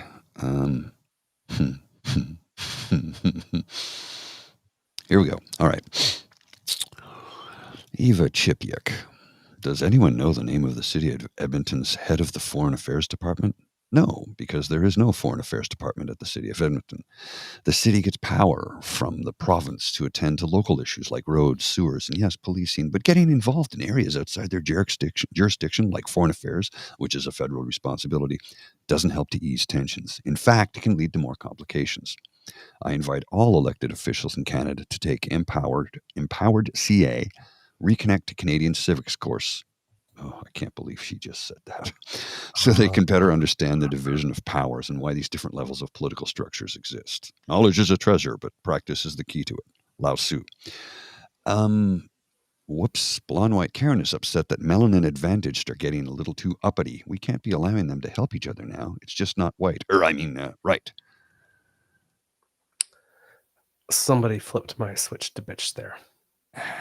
I can't believe she said take a civics lesson. Her, of all people. Yeah. Her, of all people. And it's the replies. It's the replies to your tweet, though. I gotta show these. Comrade Common Sense.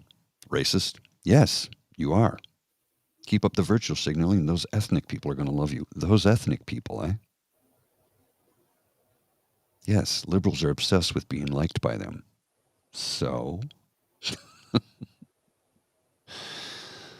So tweet's the one putting their own words in a black man's mouth. I don't know. The tweet is... I can't even see it because they're blocked. It's a tweet of Martin Luther King with the two things, and it says... Anyway, it says two things about the content of the character or something like that. And, you know, the twisting of Martin Luther King's words, you know, it's about the content of your character, not the color of your skin. So I think it was something like if you say that white people are privileged because they're white, then you're being racist. Oh, Jesus Christ, that's not true. That's just simply not true. Not true. So apparently the person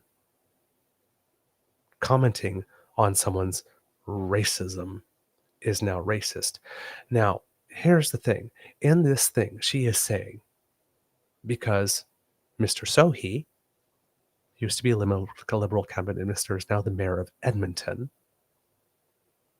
right, made a comment about the Israel-Palestine thing. It's like, where's the Foreign Affairs Department? He shouldn't be talking about that. So that's shut up and stay in your lane, isn't it? That's exactly what that is. So it's a white woman telling a brown man, again, with a Muslim-y sounding name, to shut up and stay in his lane. So I pointed that out, and then she puts something out saying, like, what is it about my skin color and color of my hair that makes it racist for me to talk about the divisions of powers? Sweetie, we've seen you at work. We know you're not talking about division of powers. You're telling a man to shut up and stay in his lane on the basis that he is not a federal official and therefore has no role in foreign affairs. Shouldn't be talking about that whatsoever. So, Mr. Grizzly, here's the thing. You know who else is not a federal? I will, yeah, there we go. You can do that. There we go. Okay. You know who's So that this is one right there, the number 2. Okay. Well, Yeah, number two. So it has nothing to do. Number 2. But you said getting involved in areas outside of their jurisdiction, like foreign affairs, which is a federal responsibility. Let's click on these 4 photos. Okay, so there's the mayor of Edmonton. Okay, yeah, One of these things is not like the others. There's the Some premier these of things are Saskatchewan. kind of the same. One Alberta of these premier. things is not like the others. Can Doug you Ford. guess which one before my song is done? Before my song is done. All white conservatives get a pass, but the brown And they are premiers. Yeah. So they're not federal. Now, they're not federal. the Premier of Alberta did hers on October 7th, the day of the attack. Scott Moe did his about 2-3 days ago when the legislature was disrupted. And Doug Ford did it in October. We're at 48 days since that happened. Okay?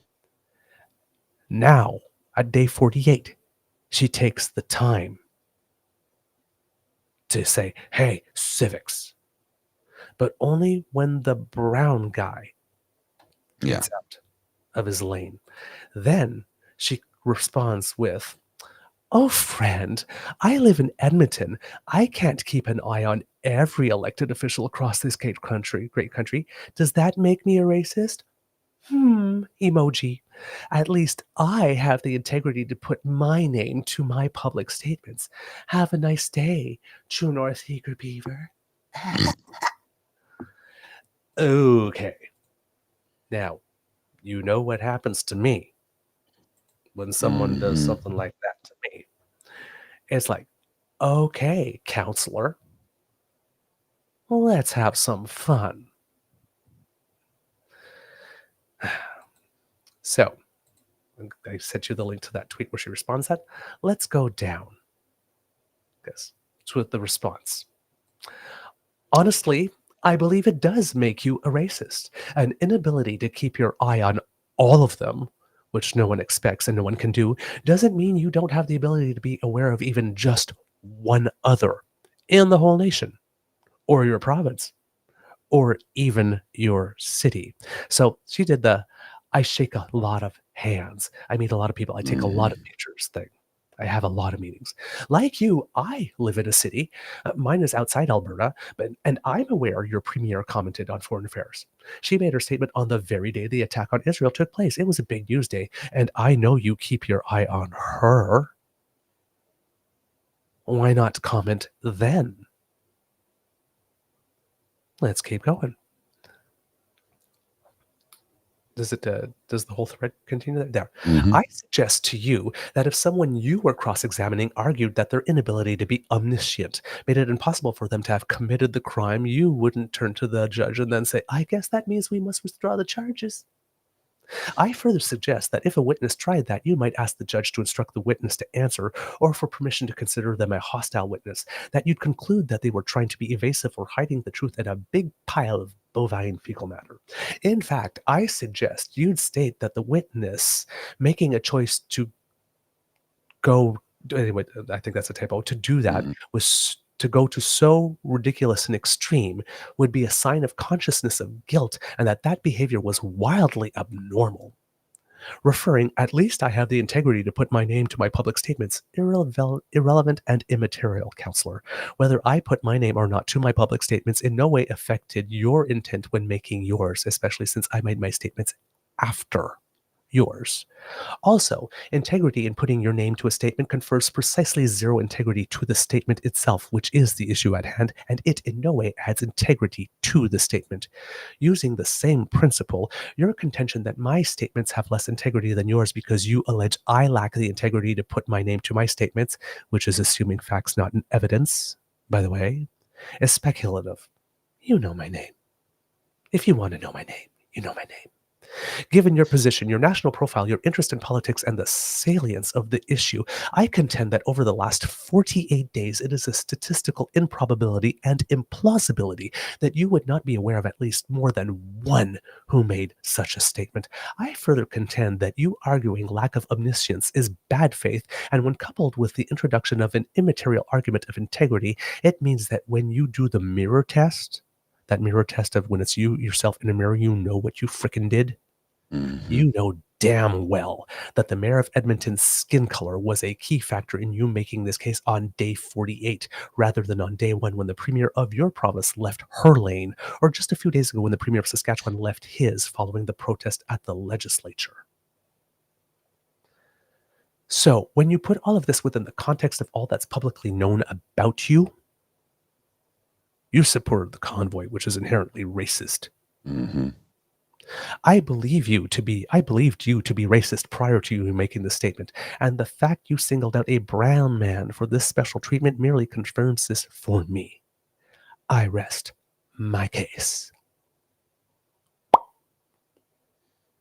And then, of course, Oh, yeah. it's some of the replies, though, that they go, what happens when white left-leaning liberals get upset? And I'm like, you don't know what this person looks like? I had one person Beaver. respond, "You're white." But you're not. How would you know? One, how would you know that? Yeah. And even if I were white, what about me being white would make it not okay for me to call out another white person when I suspect them being racist? And then he goes, "You're white. You already said that. You're white." Okay, creepy. Yeah.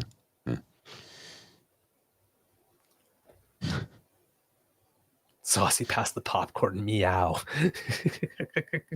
This is really helping to get the bad taste of listening to Skippy out of my mouth. Absolutely delicious. All hail Queen Douglas. Is it wrong hearing this takedown is like eating dessert for breakfast? Oh my. Douglas gives such a descriptive scolding. You go, Queen. Gee, kitties. You know what? My finger feels better now. Look at that. My blocking finger. You cured. It's a miracle. I can block. It's a Festivus miracle. Oh, wow. I got Oh, Queen Douglas, petty is such a beautiful color on you. Well, let's stick with the western portion of the country for a few minutes, if we shall, because Evie is in Saskatchewan. No, she's in Edmonton. Sorry, she's in Edmonton. For some reason, I thought she's in Saskatchewan. Anyway, we'll stick with Alberta for a few minutes. Here's I don't know if you saw this, sir. So this is interesting. It's well, let's just have a look at this. I'll share this on the screen and then I'll read it out, and we'll go from there. Little Schadenfreude. New Elections Alberta is looking into Take Back Alberta's finances and donation. The group's former CFO says. Take Back Alberta founder David Parker also had his posting privileges on the group's Telegram channel revoked amid infighting between TBA leaders. That's our saving grace, that they can't stand each other. Elections Alberta. First, the leadership of Take Back Alberta has been in turmoil following the election that brought Daniel Smith to power. Now, TBA's former chief financial officer says the group is facing an audit from Elections Alberta over its finances and donation records. TBA's former CFO, Marco van Hugenboos, I hope I had said that correctly, says he was recently contacted by an Elections Alberta investigator to possibly open the books on the third-party group's financial reporting, including for the election where it reported 0 donations and 0 expenditures as a registered election advertiser. I think there's things coming down the line that are going to have consequences for them. Elections Alberta is on the trail, Van Hugenboos told Press Progress. Adding that he intends to cooperate with Elections Alberta's investigation. It's a financial audit. There's probably a likelihood it'll trigger something else, but that's not for me to say one way or the other. Oh my God, this is so great because yesterday I just said, what are the odds that in about a year or so, within the year, there's going to be an Auditor General report of some kind that's going to lead to a reference to a police investigation, just as was the case for Doug Ford for Daniel Smith and friends. Like, my ability to call things over the last few weeks has been... Well, when Parker tweeted out recently, all right, Ontario, you ready to take back Ontario? I had a 2-word response.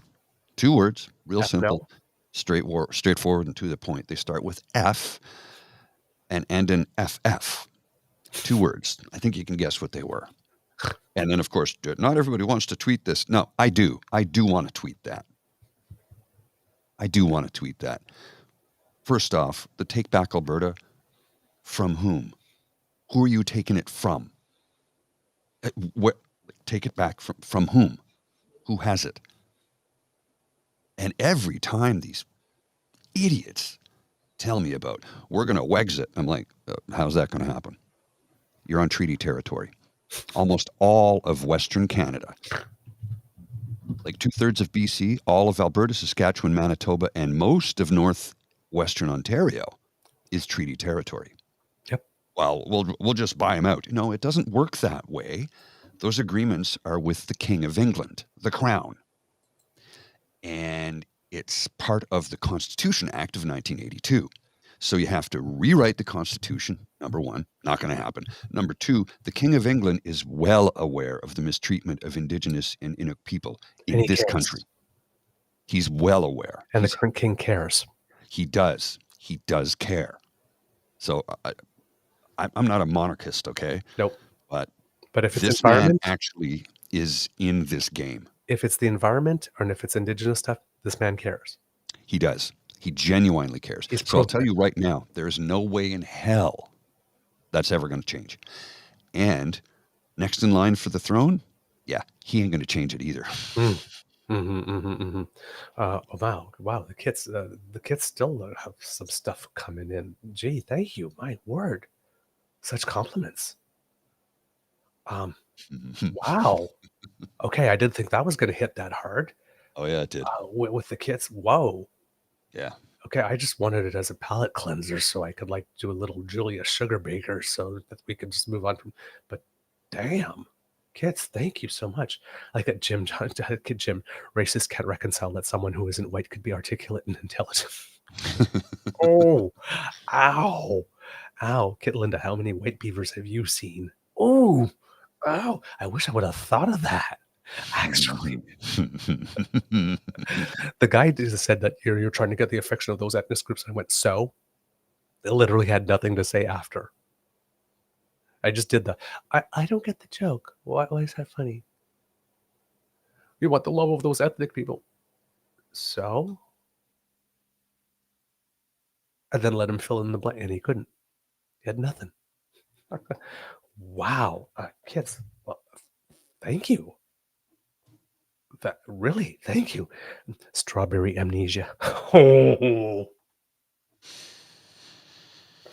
my word. You guys are as vicious as I am. Jeez. Oh wow, Mr. Beaver took her to the woodshed. Yeah, that I did. Yeah. That I did. Because when she turned around and said, like, I can't possibly follow all of them. I'm in Edmonton. Yeah, there's no other person on Edmonton Council? Mm-hmm. No, not a single one. No one in Calgary, no one in Lethbridge, nobody in Drumheller? No. Not the premier of your province, nobody else, no other MLA, really? No. There's nobody else that was not for federal. In 48 days, being in the circles that you are, you haven't stumbled upon anybody who wasn't a federal official, at Just least one brown once, man, just by that's it. accident.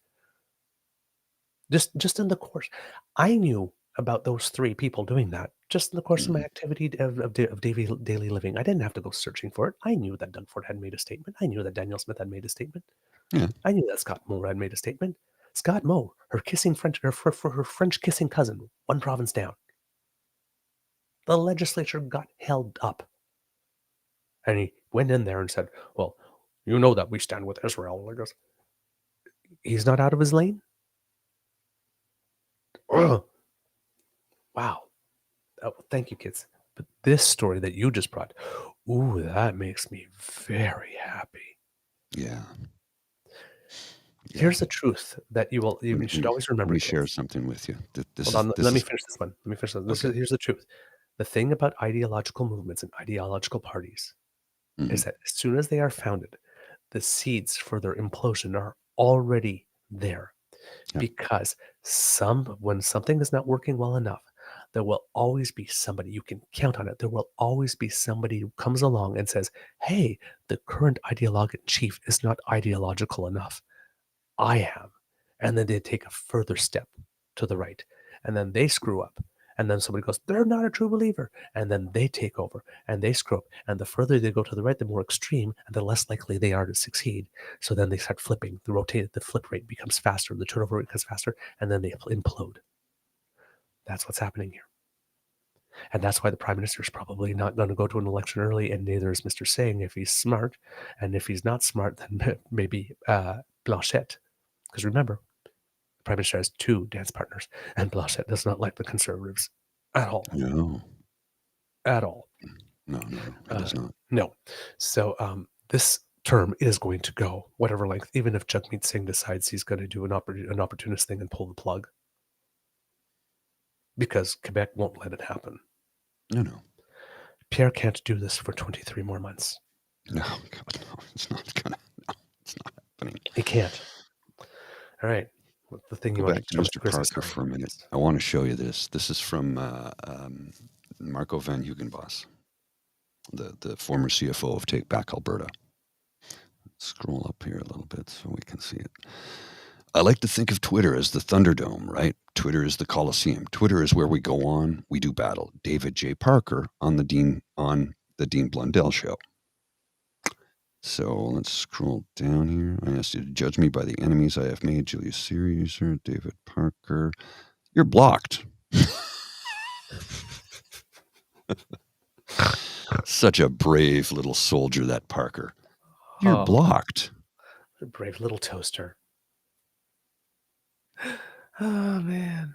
Jeez. Yeah, Yep. Tiny little men wearing big shoes thinking they could do big things. Well, and I'll go right to the tweet, the original tweet, because that was just featured in the article. But here's the original tweet, right? And we'll scroll down.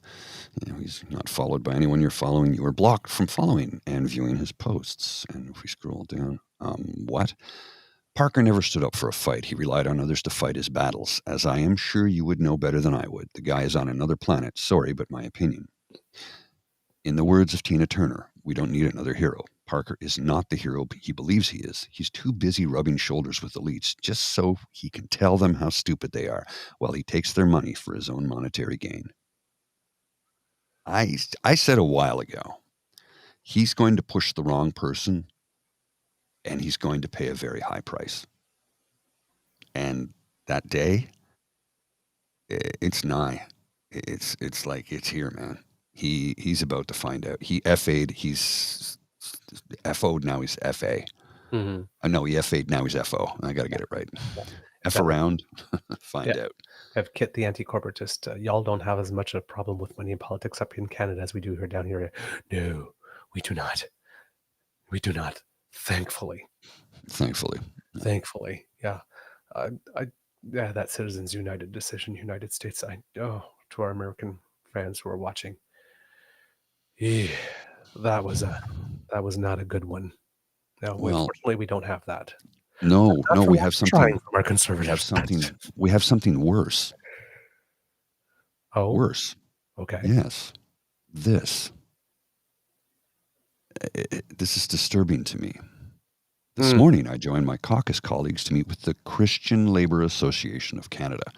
Our government shares their commitment to build better workplaces, communities, and lives. Let's just scroll down here. This is some of the anti-union, Christian liars and cheats. They represent employers, not employees, and screw workers over every chance they get. If you really want to commit to build better workplaces, communities, and lives, you would have this scam organization dissolved. CLAC is not a real union. That's an ad. Quite a start. Excuse me? The Christian Labour Association of Canada is not a member of Building Trades of Alberta, nor is recognized as a union by the Canadian Labour Congress, nor the Alberta Federation of Labour. The UCP abolished the labor ministry? Mm-hmm. I missed that. Whoa. Okay. Whew. Shall Yeah, we move on worse. yeah. It's Shall we- worse. Yeah. Boy. Shall we move on to housing, Mr. Grizzly? Sure thing. But while you're doing that, Yep. I desperately need a coffee. Okay. I gotta. Let me just. We've been at this for 2 hours. Let me make a cup of coffee, and go see a man about a horse because I need to do that. And I'll be back in just a minute or two. Okay. All right. Then let's see. Yeah, I think I could start without. Actually, sir, if you want the link you sent me, because there's no sound, you can Yeah. share it. I could. Yes, that's true. I could share it. Yeah, you can share it. All right. Let's do that. I'll open it in another window so that I can see it while I watch the chat as well. Yeah, There you bring it we up. go. I'll And give you I the will ability to bring put it on. up. Window.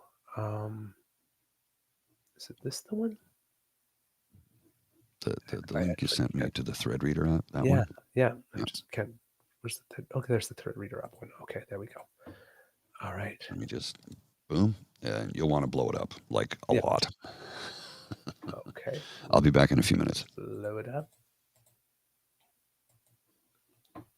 There we go. And now I will. Let's see if I can still see you guys at the same time. Pardon the technical difficulties here.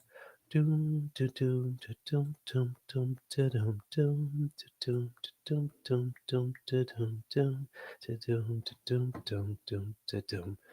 And why is this not cooperating? There we go. All right. Well, that doesn't seem like I'm sharing the same screen at all.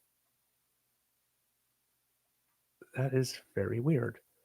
Okay, this is clearly, the technology is clearly not working as we had intended to here. Let me try one more time if I can get the right one here. This is one it's supposed to be. There we go.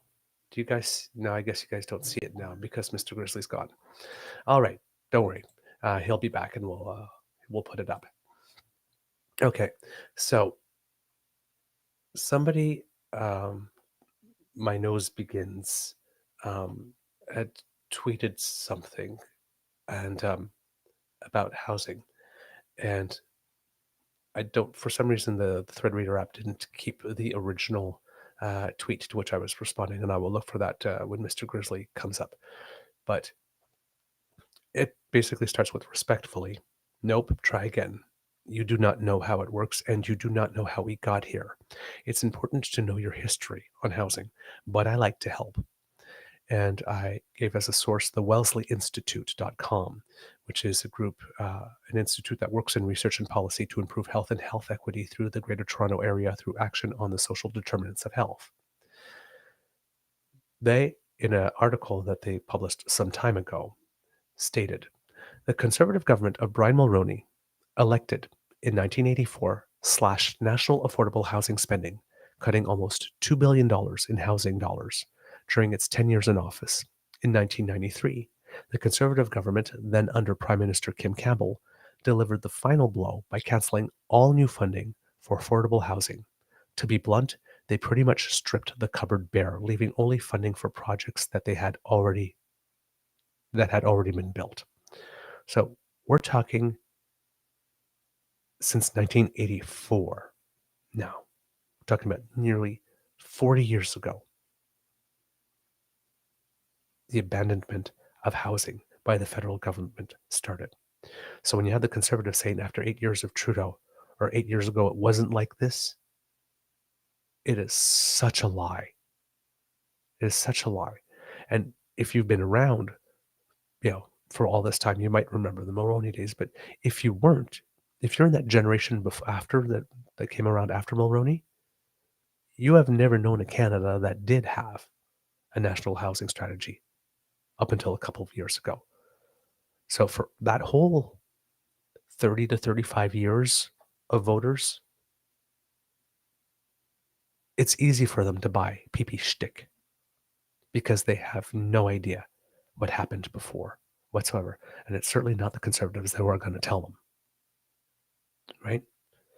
So then, after Mulroney, the Chrétien Martin Liberals' austerity push to get the nation's finances in shape pretty much killed all initiative. And because, other than for Indigenous people on reserve, housing never was primarily the federal government's lane, it had fewer levers to pull to make it happen. From the Wellesley Institute, the Liberals in opposition in 1990 were a bit more bold in recommending new investments. For instance, in 1990, the Liberals called for the funding of 5,000 new co-op homes annually, even as the Conservative government was shutting down the National Affordable Housing Program. The Liberals in opposition in 2008 don't make a strong pitch for new investment. Instead, they call for lots more consultation, such as annual meetings between the federal cabinet and municipal leaders, and steady-as-she-goes spending, such as maintain funding for housing, even as the Liberals condemn the Conservatives for not making adequate investments. Why the dampening down of recommendations even as the passion remains strong? The Liberals in government from 1993 to 2006 had a great deal of difficulty in meeting the promises that they set out in their 1990 task force report. They failed to restore the slashed investments in affordable housing for which they condemned the Conservative governments, and they failed to make the new investments, such as the promised 5,000 new co-op homes annually. In 1996, the federal budget, delivered by then Finance Minister Paul Martin, the Liberal government announced plans to download most of the federal housing programs to the provinces and territories, which left Canada as the only major country in the world without a national housing strategy. I will repeat that. In 1996, after the federal budget was delivered by Finance Minister Paul Martin, the Liberal government announced plans to download most of the federal housing programs to the provinces and territories, which left Canada as the only major country in the world without a national housing strategy. In 1998, the Liberal government commercialized Canada Mortgage and Housing Corporation, the federal government's national housing agency, with radical changes to the National Housing Act. After the mayors of Canada's biggest cities declared homelessness a national disaster in 1998, the Liberals announced a series of bits and pieces, some money for homelessness here, some money for housing rehabilitation there. Finally, in 2001, the Feds signed the Affordable Housing Framework Agreement with the provinces and territories. Under this deal, as it evolved, the federal Liberal government agreed to put $1 billion over 5 years into new affordable homes, and the provinces and territories were supposed to match that funding for a total of $2 billion nationwide. Not enough, but a very good start. Unfortunately, the 2001 agreement was so clumsy that in large parts of the country, including Ontario and much of Atlantic Canada and parts of the West, very little new housing was built. So, we are going from 1984 to 2001 and what came before. And Brian Mulroney cut almost $2 billion in housing dollars during the first 10 years of his office. Kim Campbell delivered the final blow by canceling all new funding for affordable housing, leaving only funding for projects that had already been built. Liberals, after that, talked a good game, but then started downplaying it. And then, when it came down to it, near the end of their term, well, let's say midterm, 2001, because even though they had put money and got another $2 billion reestablished in it, which is not the same when you consider future value of money 17 years later, but very little housing was built because the program was not designed well. So that brings us to 2001, when we're talking about how we got to this situation. The Harper Conservatives, bolstered by a $13 billion a year surplus left to them by the Chrétien Martin government, talked a good game to start, but it decided to blow it on a populist 2% GST cut nobody noticed and hobbled any plans to improve the lives of Canadians. Mr. Grizzly, I was actually not able to bring up the right thing, so I put it up for Whoops, you. Now. Hang on a sec here. I've got the screen, and I will share. The Conservative government of Stephen Harper, elected in 2006, announced it would allocate 1.4. No, not there. No, we're not there yet. Oh, you just finished the. Yeah, that was the next thing on the link. I wanted to show them the articles that are there.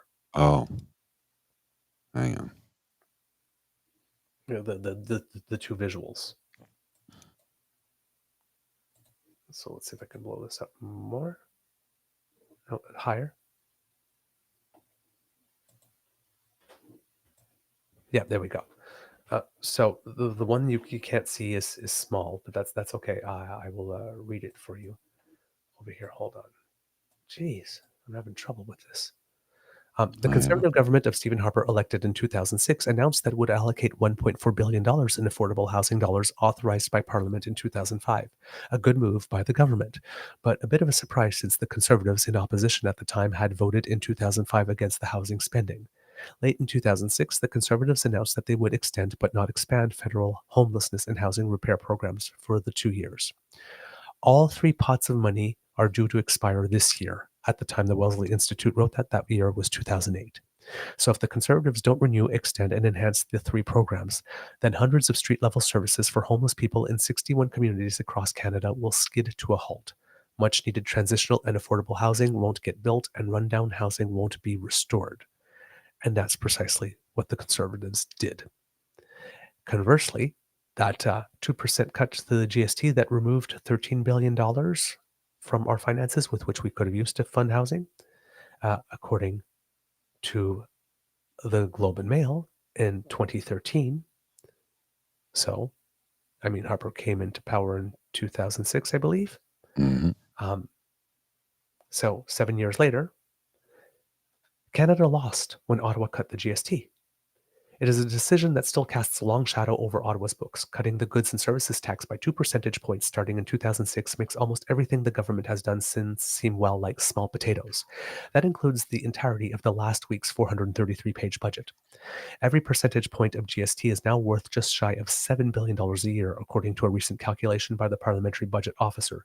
2 points cost Ottawa a staggering $14 billion. This is in 2013. For a sense of scale, reversing the GST rollback would virtually wipe out next year's projected federal deficit of $18.7 billion. So when Harper said, like, balance the budget, yes, but overtaxing was like theft, he cut the 2 points GST, so you save 2 cents on the dollar, something nobody noticed.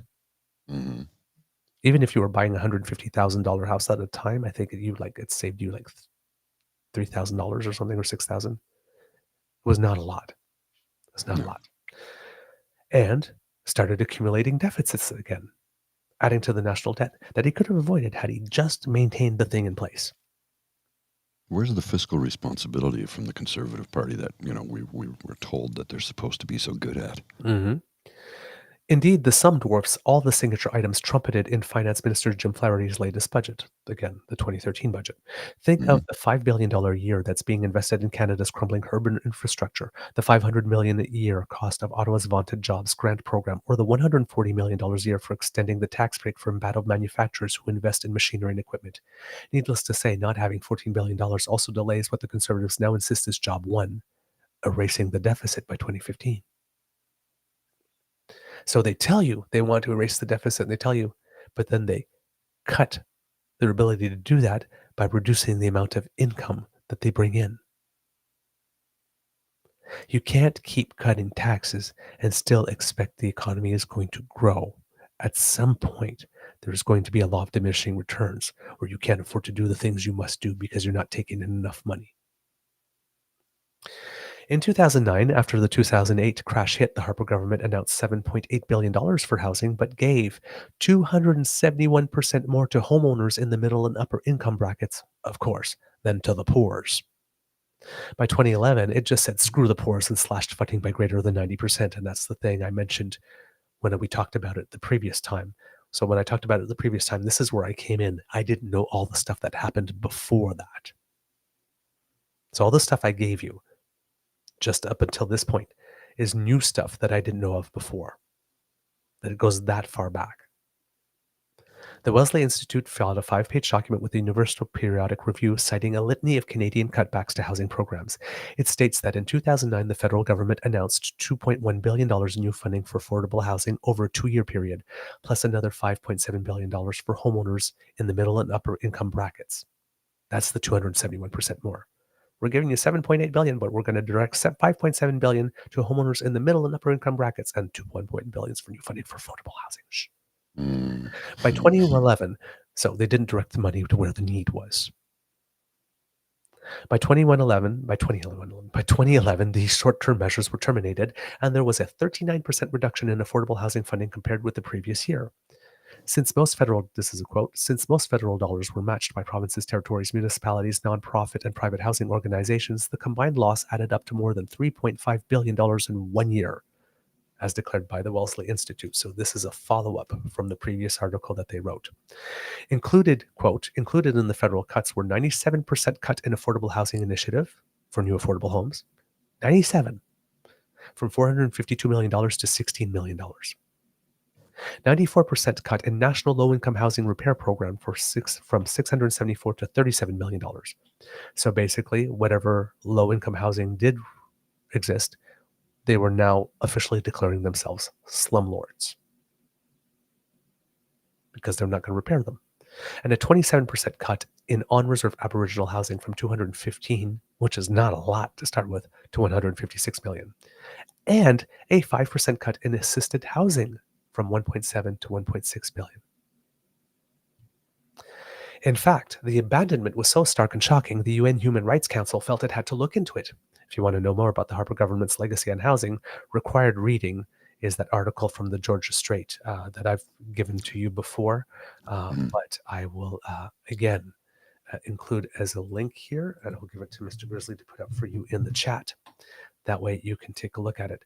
But it's a Georgia Strait article that says Feds lie about world housing or something. I'm not exactly sure what the title is there because I just got the little brief there. Hold on, I'll actually open it up and figure it out there. Stephen Harper Government Lies to the World on Housing, November 14th, 2012, in the Georgia Strait.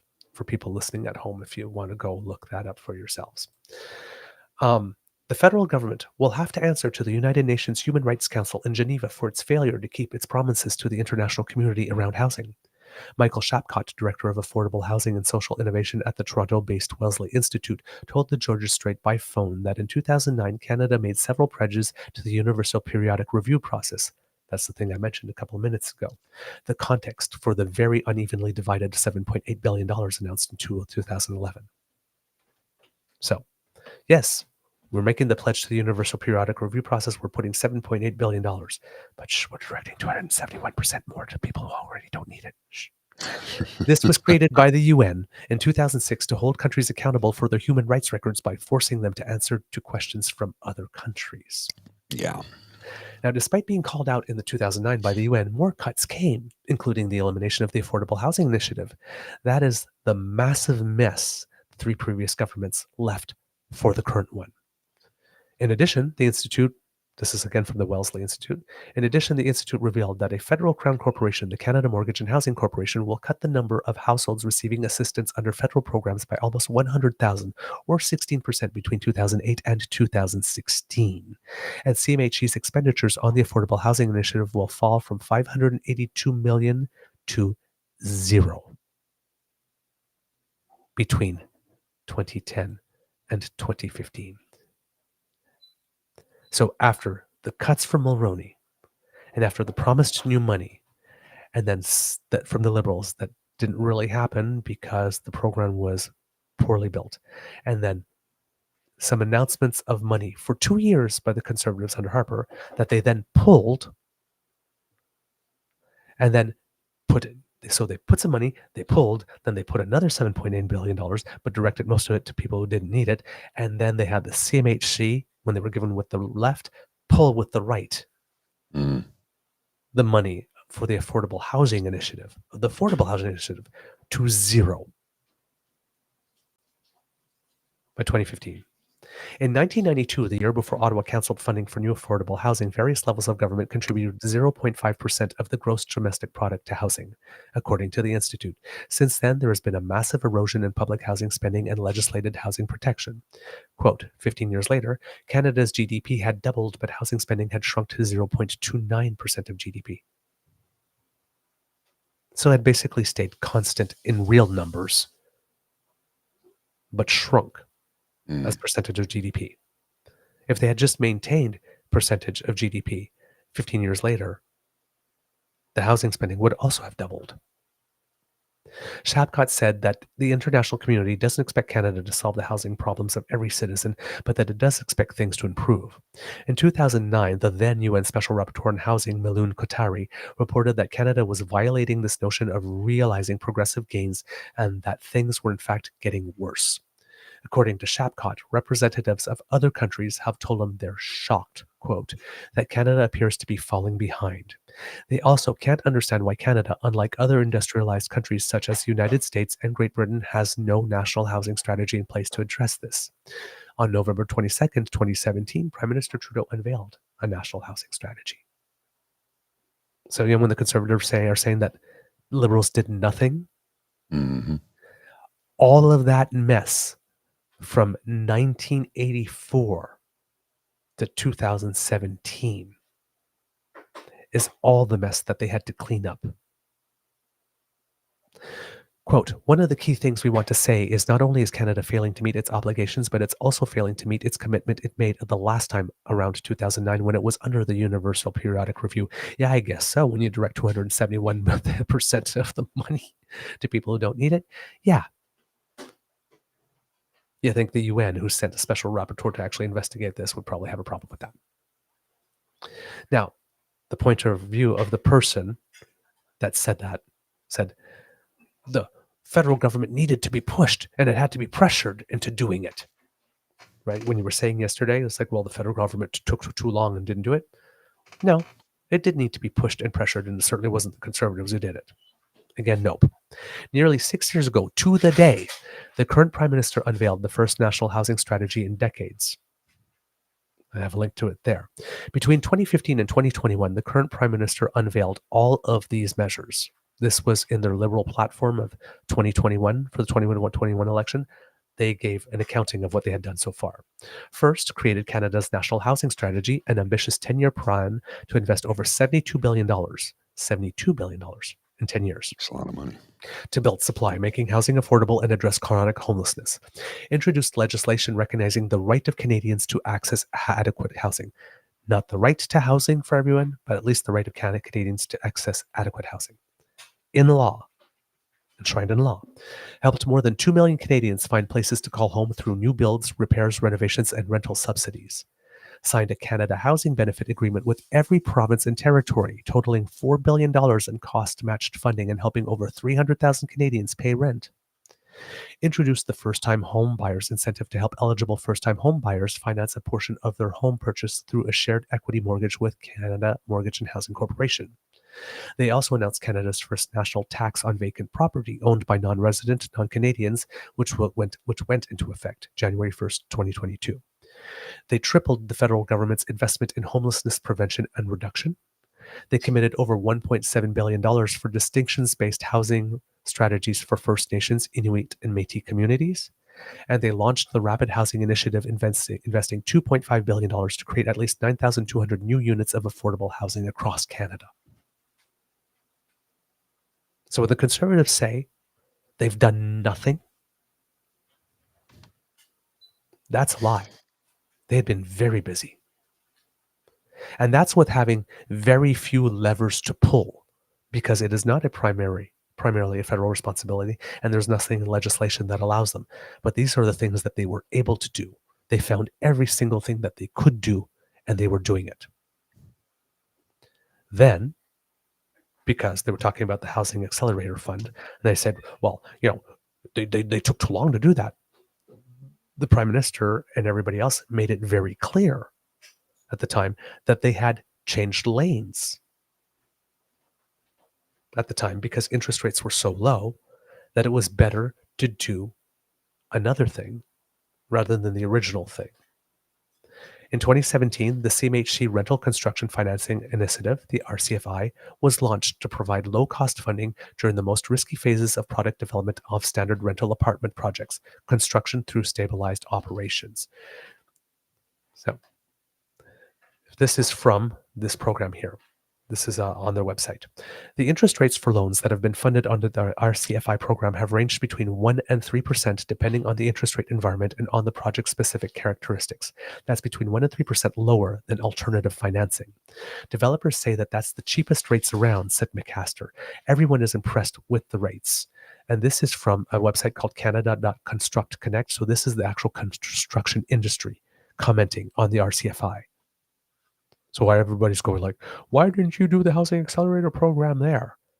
Because with low interest rates, they were able to finance people to build rental housing at a much faster rate than could have been done with Housing Accelerator Fund. The RCFA was launched in 2017 and expanded in budget 2018, increasing the available loans from $2.5 billion to $3.75 billion over 3 years. So they put $2.5 billion in the first year, and then they bolstered it by 50% the very next year. This year's budget further expanded the initiative, adding $10 billion over 9 years for the total of $13.75 billion. 2.5 at first. Hey, this is working well. Let's add 50% more to 3.75. Hey, this is working really great. Let's add 10 billion more. The target is 42,500 new units across Canada. A sister program that more directly targeted affordable housing, the National Housing Co-Investment Fund, was initiated in May 2018. Both are part of the government's national housing strategy. With the RCFI, at least 20% of units must have affordable rents defined in the program, and that affordability must be maintained for at least 10 years. McMaster explained the RCFI is a more streamlined apartment supply program with an affordability component, while the co-investment program has more social targets, including energy efficiency. So far, the CMHC has committed $3.7 billion from the RCFI to support the creation of 12,000 units, of which over 8,300 will be affordable. About 2,800 units are currently under construction. And at the time that was written, because we have to go back in time, that was 2019. So that was 4 years ago. 4 years ago, $3.7 billion from that fund had been committed. We're 4 years since. Yeah. And there's $13.7 billion in that fund. So you spent a lot of time looking into this because, as I said, really did. Was it Monday I said, I'm upset because he said he was going to do this and he did nothing and he's doing it now. So, but as it turns out, I was very wrong. He was doing we were all misled because Yes. I know you and I believe that same line of bullshit. Yes, we did. We didn't have the facts. Yeah, you went out, you found them, you put it together. It's all right there in front of us. I went back to 1984. I put the link in the chat, by the way. Yeah. And now the Housing Accelerator Fund is working its magic, and the nation's mayors seem to love it. So does the Premier of Quebec, who, unlike other premiers, was super eager to match the $900 million PM Trudeau had for him. And here I have a quote from Mayor Cam Guthrie, the mayor of Guelph, who we've asked for an interview, and they are open to one. It just seems that he is very busy and won't be able to come until the new year. But he will come. The number one single most direct influence program, policy change, shift, and intervention to help build more homes across Canada has been Sean Fraser. So when the provinces belittled the federal government to stay out of direct housing to help municipalities, it's infuriating to me. If you don't like it, then you take the lead and get it done. You've had years. Fraser did it in mere months. Because the federal government decided, you know what? Everybody says we can't do this. You can't give the money directly to the municipalities. Well, screw it. We're going to do it anyway. He basically said, just watch me, without saying the words. Yes. Did. Yeah. Scott Gillingham, mayor of Winnipeg. Gillingham says the Housing Accelerator Fund is critical to addressing Winnipeg's homelessness crisis. Quote, we have laid out a bold plan that would create more than 15,000 new homes in Winnipeg over the next 10 years, but we need the funds to bring it to life, he said. The city said Gillingham will lead discussions around zoning changes required to qualify for funding and will bring a motion to the next Executive Policy Committee meeting to advance these changes to a full council debate. Winnipeg said other Canadian cities have made similar changes in response to the new requirements, including Kelowna, Calgary, London, Kitchener, Waterloo, Guelph, Mississauga, Brampton, Richmond Hill, Moncton, and Halifax. And the third article that I have set there is when the federal government will spend $900 billion to build housing in Quebec, matched by the provinces. And François Legault was getting ready for his fall economic statement. And like the whole week before, it's like, we need the prime minister to come and like make a commitment and find that deal because I need that money now. Unlike all the other premiers that are going, hey, wait a minute. Justin Trudeau had no problem, didn't have to bypass the Premier of Quebec and go to the mayors of Montreal to deliver it because he had said, hey, I got 900 million right here. Just give me the money. Let's go. That's what all our premiers should be doing. Only one has. Once again, it is Quebec showing us the way. But all the other premiers are not listening. As they did with childcare. As they did with not voting for Harper. Maybe it's time for some of us to start considering that maybe Quebec actually has an idea, has a clue about what it is doing. And stop poo-pooing on ideas just because they're from Quebec. Because it seems they got their shit together. Then, magically, direct federal funding to cities had the premiers, who are the real problem here, suddenly admitting, because they lost their cut, the truth. That housing is not the primary purview of the feds, but of the provinces. Now give us the money, no strings. Yeah. We tried that with COVID funding. We tried that with healthcare dollars. I don't think so. Well, I don't think so. No, we're not. Nope. Yeah. So, not happening. And this is across parties. You got Ford and Higgs, but also Premier David Eby in British Columbia, NDP. Even the Premier of BC is going, hey, Trudeau, dude, that money must pass through my hands first because, just give me the money, eh? But the nation's mayors are Where's the money? Where's the money? Where's the money? Give me the money. I want the money. But the nation's mayors are all like, actually, we're like really good with the PM bypassing the middleman, aka the premiers are the problem. They've done nothing for us since like forever, so And there's an article, November 11th of this year. Feds mayors don't want to slow things down after premiers criticize housing deals. So when you tweet, whatever it is that guy tweeted there, my nose begins, there we go. Oh, if nothing should, there's the original. So the original tweet to which I had responded. Oh no, they blocked me. Oh no, no longer exists. No longer exists. Apparently I sold them so well. They deleted it. Yeah, well, that's good. That's they learned good. something. The misinformation was gone. That's what they learned. Moreover, it's kind of excruciatingly, painfully obvious that it's the PM pushing the premiers to do their damn job and not the other way around, as you claim. The job they just confessed, while nearly crying, was theirs all along, the second cash stopped going through them. Being informed is a choice, but it takes work. I choose to be informed because Civics 101 says that if you don't know how your country actually works, it's super easy for dishonest politicians and lobbyists to pull the wool over your eyes and take you for all you've got. And now, if you got through all of this with an open mind, which I guess the person did, given that they eliminated the misinformation, you too are informed, and from now on, you'll be able to detect and call BS on this topic from a mile away. Thanks for the opportunity to provide information to all those who will read this. Have a great day. Go team friendship. Because I did offer this in friendship. It wasn't snark. It's like, you think that this is the case? It's not. I like to help. So let me help. And that's the reason sometimes when you see all these troll things, you keep it, why is he answering this? It's not for the troll. It's for the person that's going to stumble upon the information. And oftentimes... Yeah, that troll thing. Yeah, support that troll. And then they read it. Oh.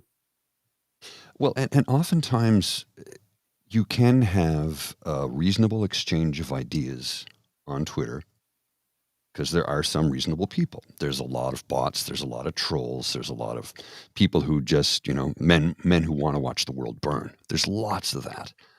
But occasionally you can come across somebody who, because, if I ask a question on Twitter, I'm genuine in asking the question and I sincerely want an answer, even if the answer runs counter to what I want to hear. And oftentimes that is the case. But if I'm looking for an answer, I'm going to get it. And hopefully from a reasonable person and not somebody who just wants to scream at me. Mm-hmm. There's lots of those people who want to scream at me. Oh, I made a mistake.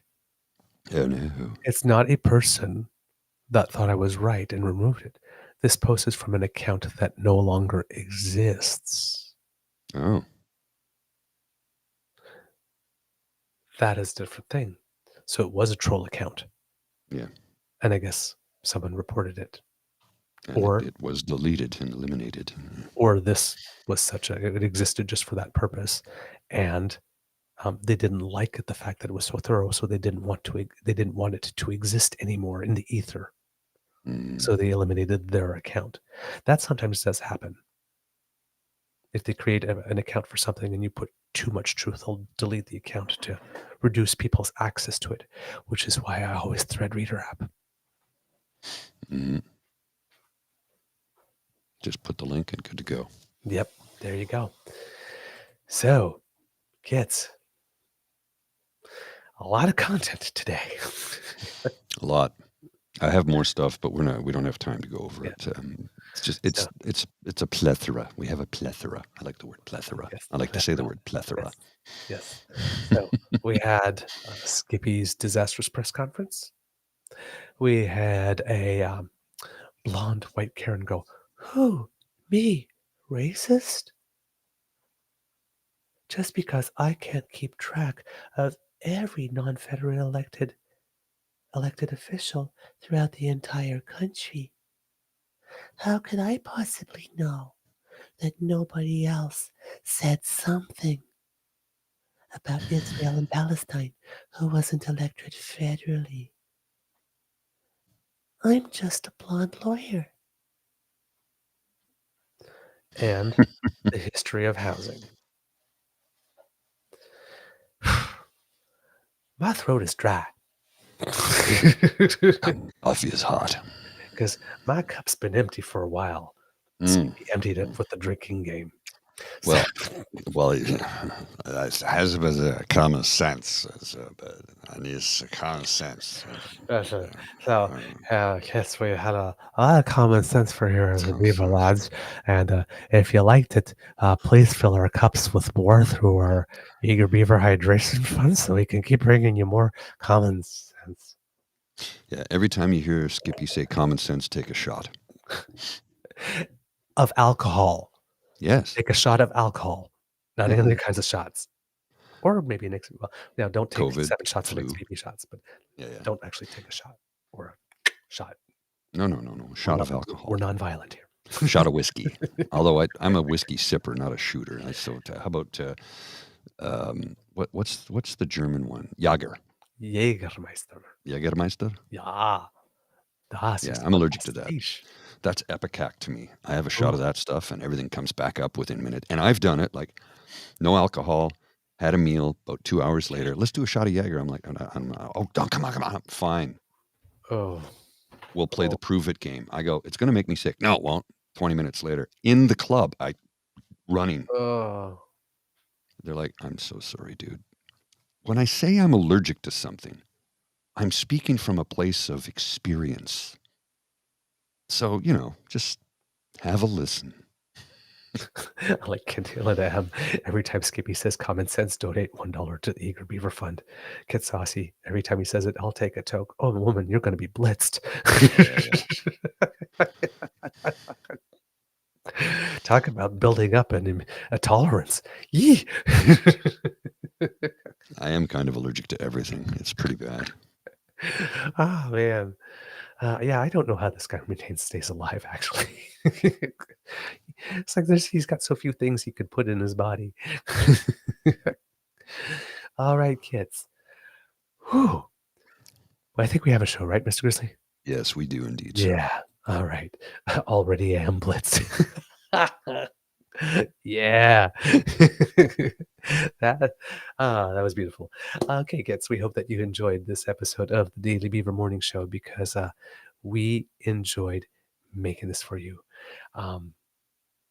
Tell your peeps and poops all about us, please, because your word of mouth is priceless and it means the world to us that you do. Miss Sadeka, thank you for almost making it to 10. Hey, we're not done with the extra yet, so we just might. Because we tend to go off the rails sometimes with the extras.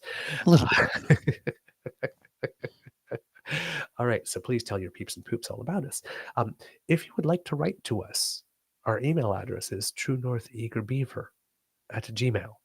So please, if you've got stuff for us, if you want to let us know what you're cooking, because we haven't done the kids who cook thing for a while, but let us know what you're cooking. If you've got some good news to share with us, whatever it is, right? You got some topics or suggestions or things to lead us to, please, or you just want to say hello. Right, we welcome that. So truenortheagerbeaver@gmail.com. If you're listening on Apple Podcasts, please give us stars and reviews. We haven't asked for that in a while, so if you can, that would be great. If you do not like to miss an episode whatsoever, then you scan that QR code, and that will bring you to our pod page, sponsored by the fabulous, the wonderful, the incredibly sexy and smart, the Ray Girl. She also has exceptional taste, if I do say so myself. Yes, indeed, yes. Yes. And that will be your way to make sure that you do not miss a single episode when we have something fresh off the bandwidth right into your box will slide. All right. Now, if you would like to, speaking of boxes, if you would like to smash, hey, Not we're saying 6 anything. positive on the show. I'm not saying anything. See, you learned to say I'm not touching that because I get you when you say that, because I know you touch that. If you would like to, if you would like to keep smashing after we slide into your box, well, then you go to our YouTube, our True North Eager Beaver Media Incorporated YouTube page, and there we have not one, not two, but 3 buttons with which you can smash, like, share, subscribe. We're closing in on 450, which means that we would be just 50 away from being able to monetize this baby. So please, I would love that very much if you would. It would make me happy. Make a happy beaver. Yeah, Well, and somebody asked. Ooh. Pardon me. Sorry about that. I didn't want to cough in your ear, and I missed the mute button. Somebody had said to me last week, they asked me point blank, said, why are you asking for funds? Why do you ask for more subscribers? Why do you? I'm like, well, we do love doing this, but it costs a lot of money, like a lot of money. And we want to earn money at this. I mean, it's no secret. I mean, we do this because we love it, but I mean, the end goal is to turn this into a job. Do what you love and the money will come. The end goal is not only to this be a job. I would love to reach a point one day where we're an actual employer. Yes, we want to hire people. Good benefits. Yes, we're not in a position to do that right now. I mean, obviously, I think the $300 I've earned off this show in 3 years is probably not going to be able to pay for an employee. Just an observation. But if we, that's the thing. It's like if we can get to a position where we can start to earn some money through the YouTube channel, we can look at hiring people to help us with some of our research, collating things. I can get somebody to help me with production, so I don't have to work 75 hours a week. I could cut it down to maybe 50 or 60. But you hear what I'm saying. In the end, it's all about trying to give you a good product, and to do so, it takes time and money. And the time I have, the money is what we need. That's what it really boils down to. And I mean, initially I felt bad about asking for money, but really I don't anymore, because we need it just like everybody else. It's how we keep the world rolling. It's how we keep the show rolling.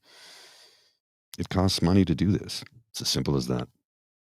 Okay. All right. That's my plea.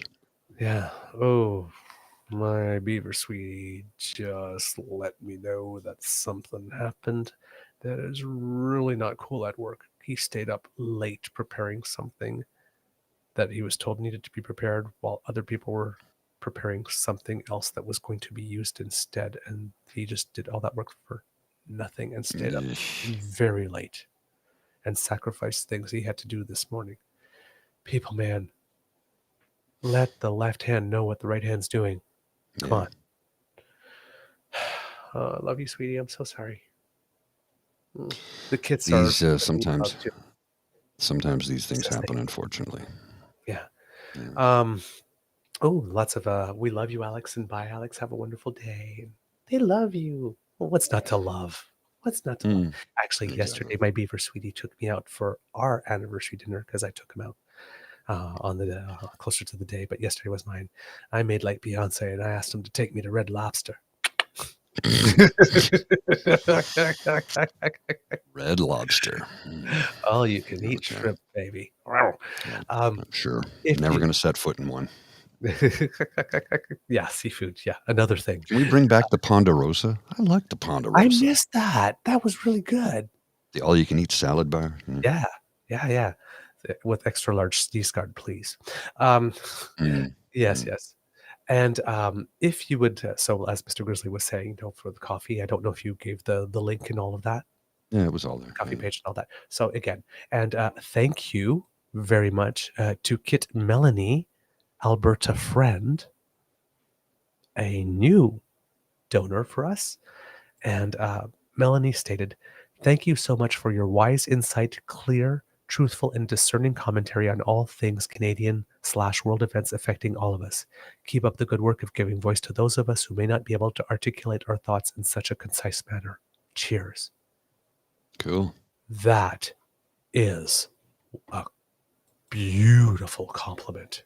Yeah. Thank you so much, Melanie, and welcome to the Beaver Lodge. I don't know how long you've been listening, if you're a new listener or you've been there for a while and this is the first time you've wanted to contribute, but very, very grateful. Thank you so very much.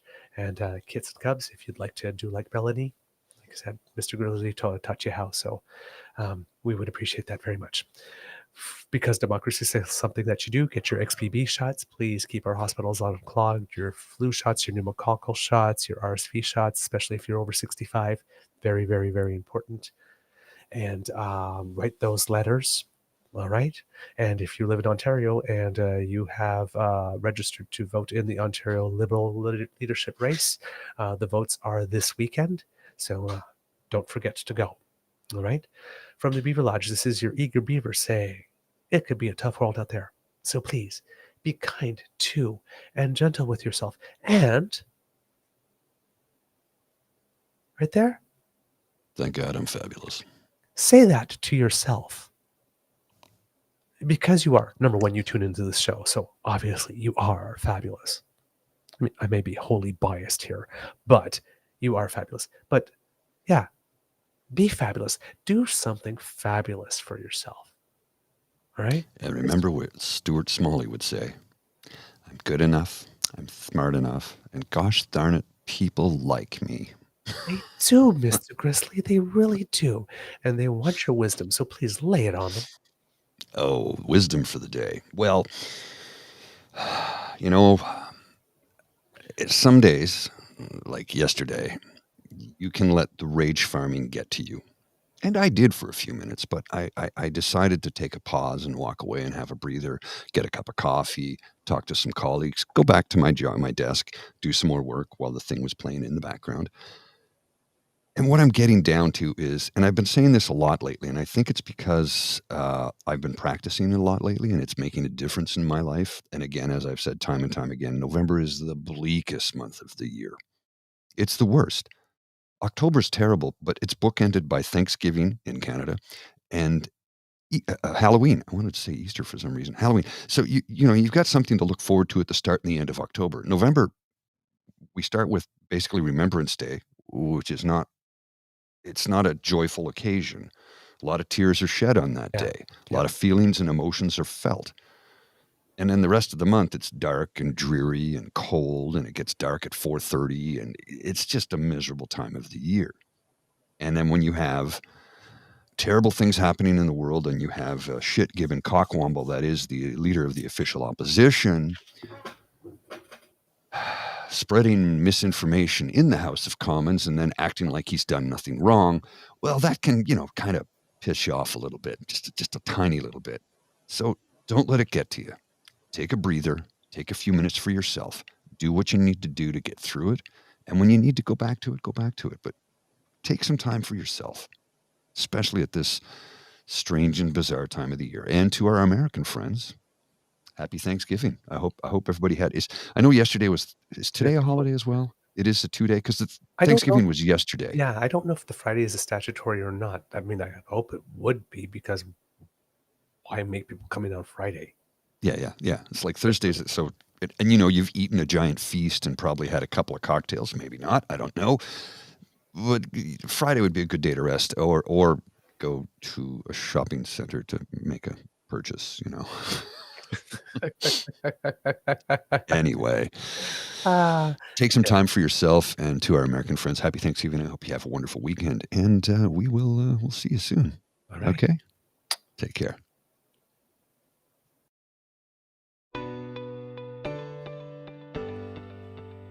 You are listening to a True North Eager Beaver Media Podcast. The True North Eager Beaver podcasts are proudly brought to you by our founding sponsors, the Miss V Mysteries from Corvid Moon Publishing, your source for science fiction, fantasy, and cozy mysteries featuring a broad diversity of characters. CanadianTarot.com, your uniquely Canadian online eclectic tarot community and forum, and the Peppermaster, hot pepper sauces made from fresh farm ingredients to thrill your taste buds and expand your mind.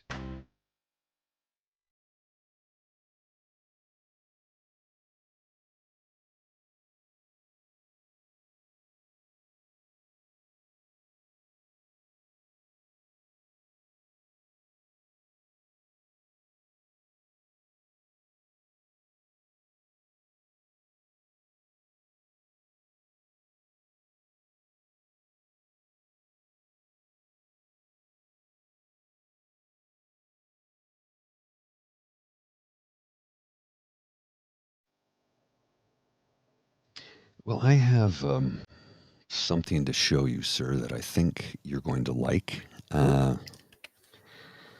This is from Mr. Wob Canoe. Oh, yes, please.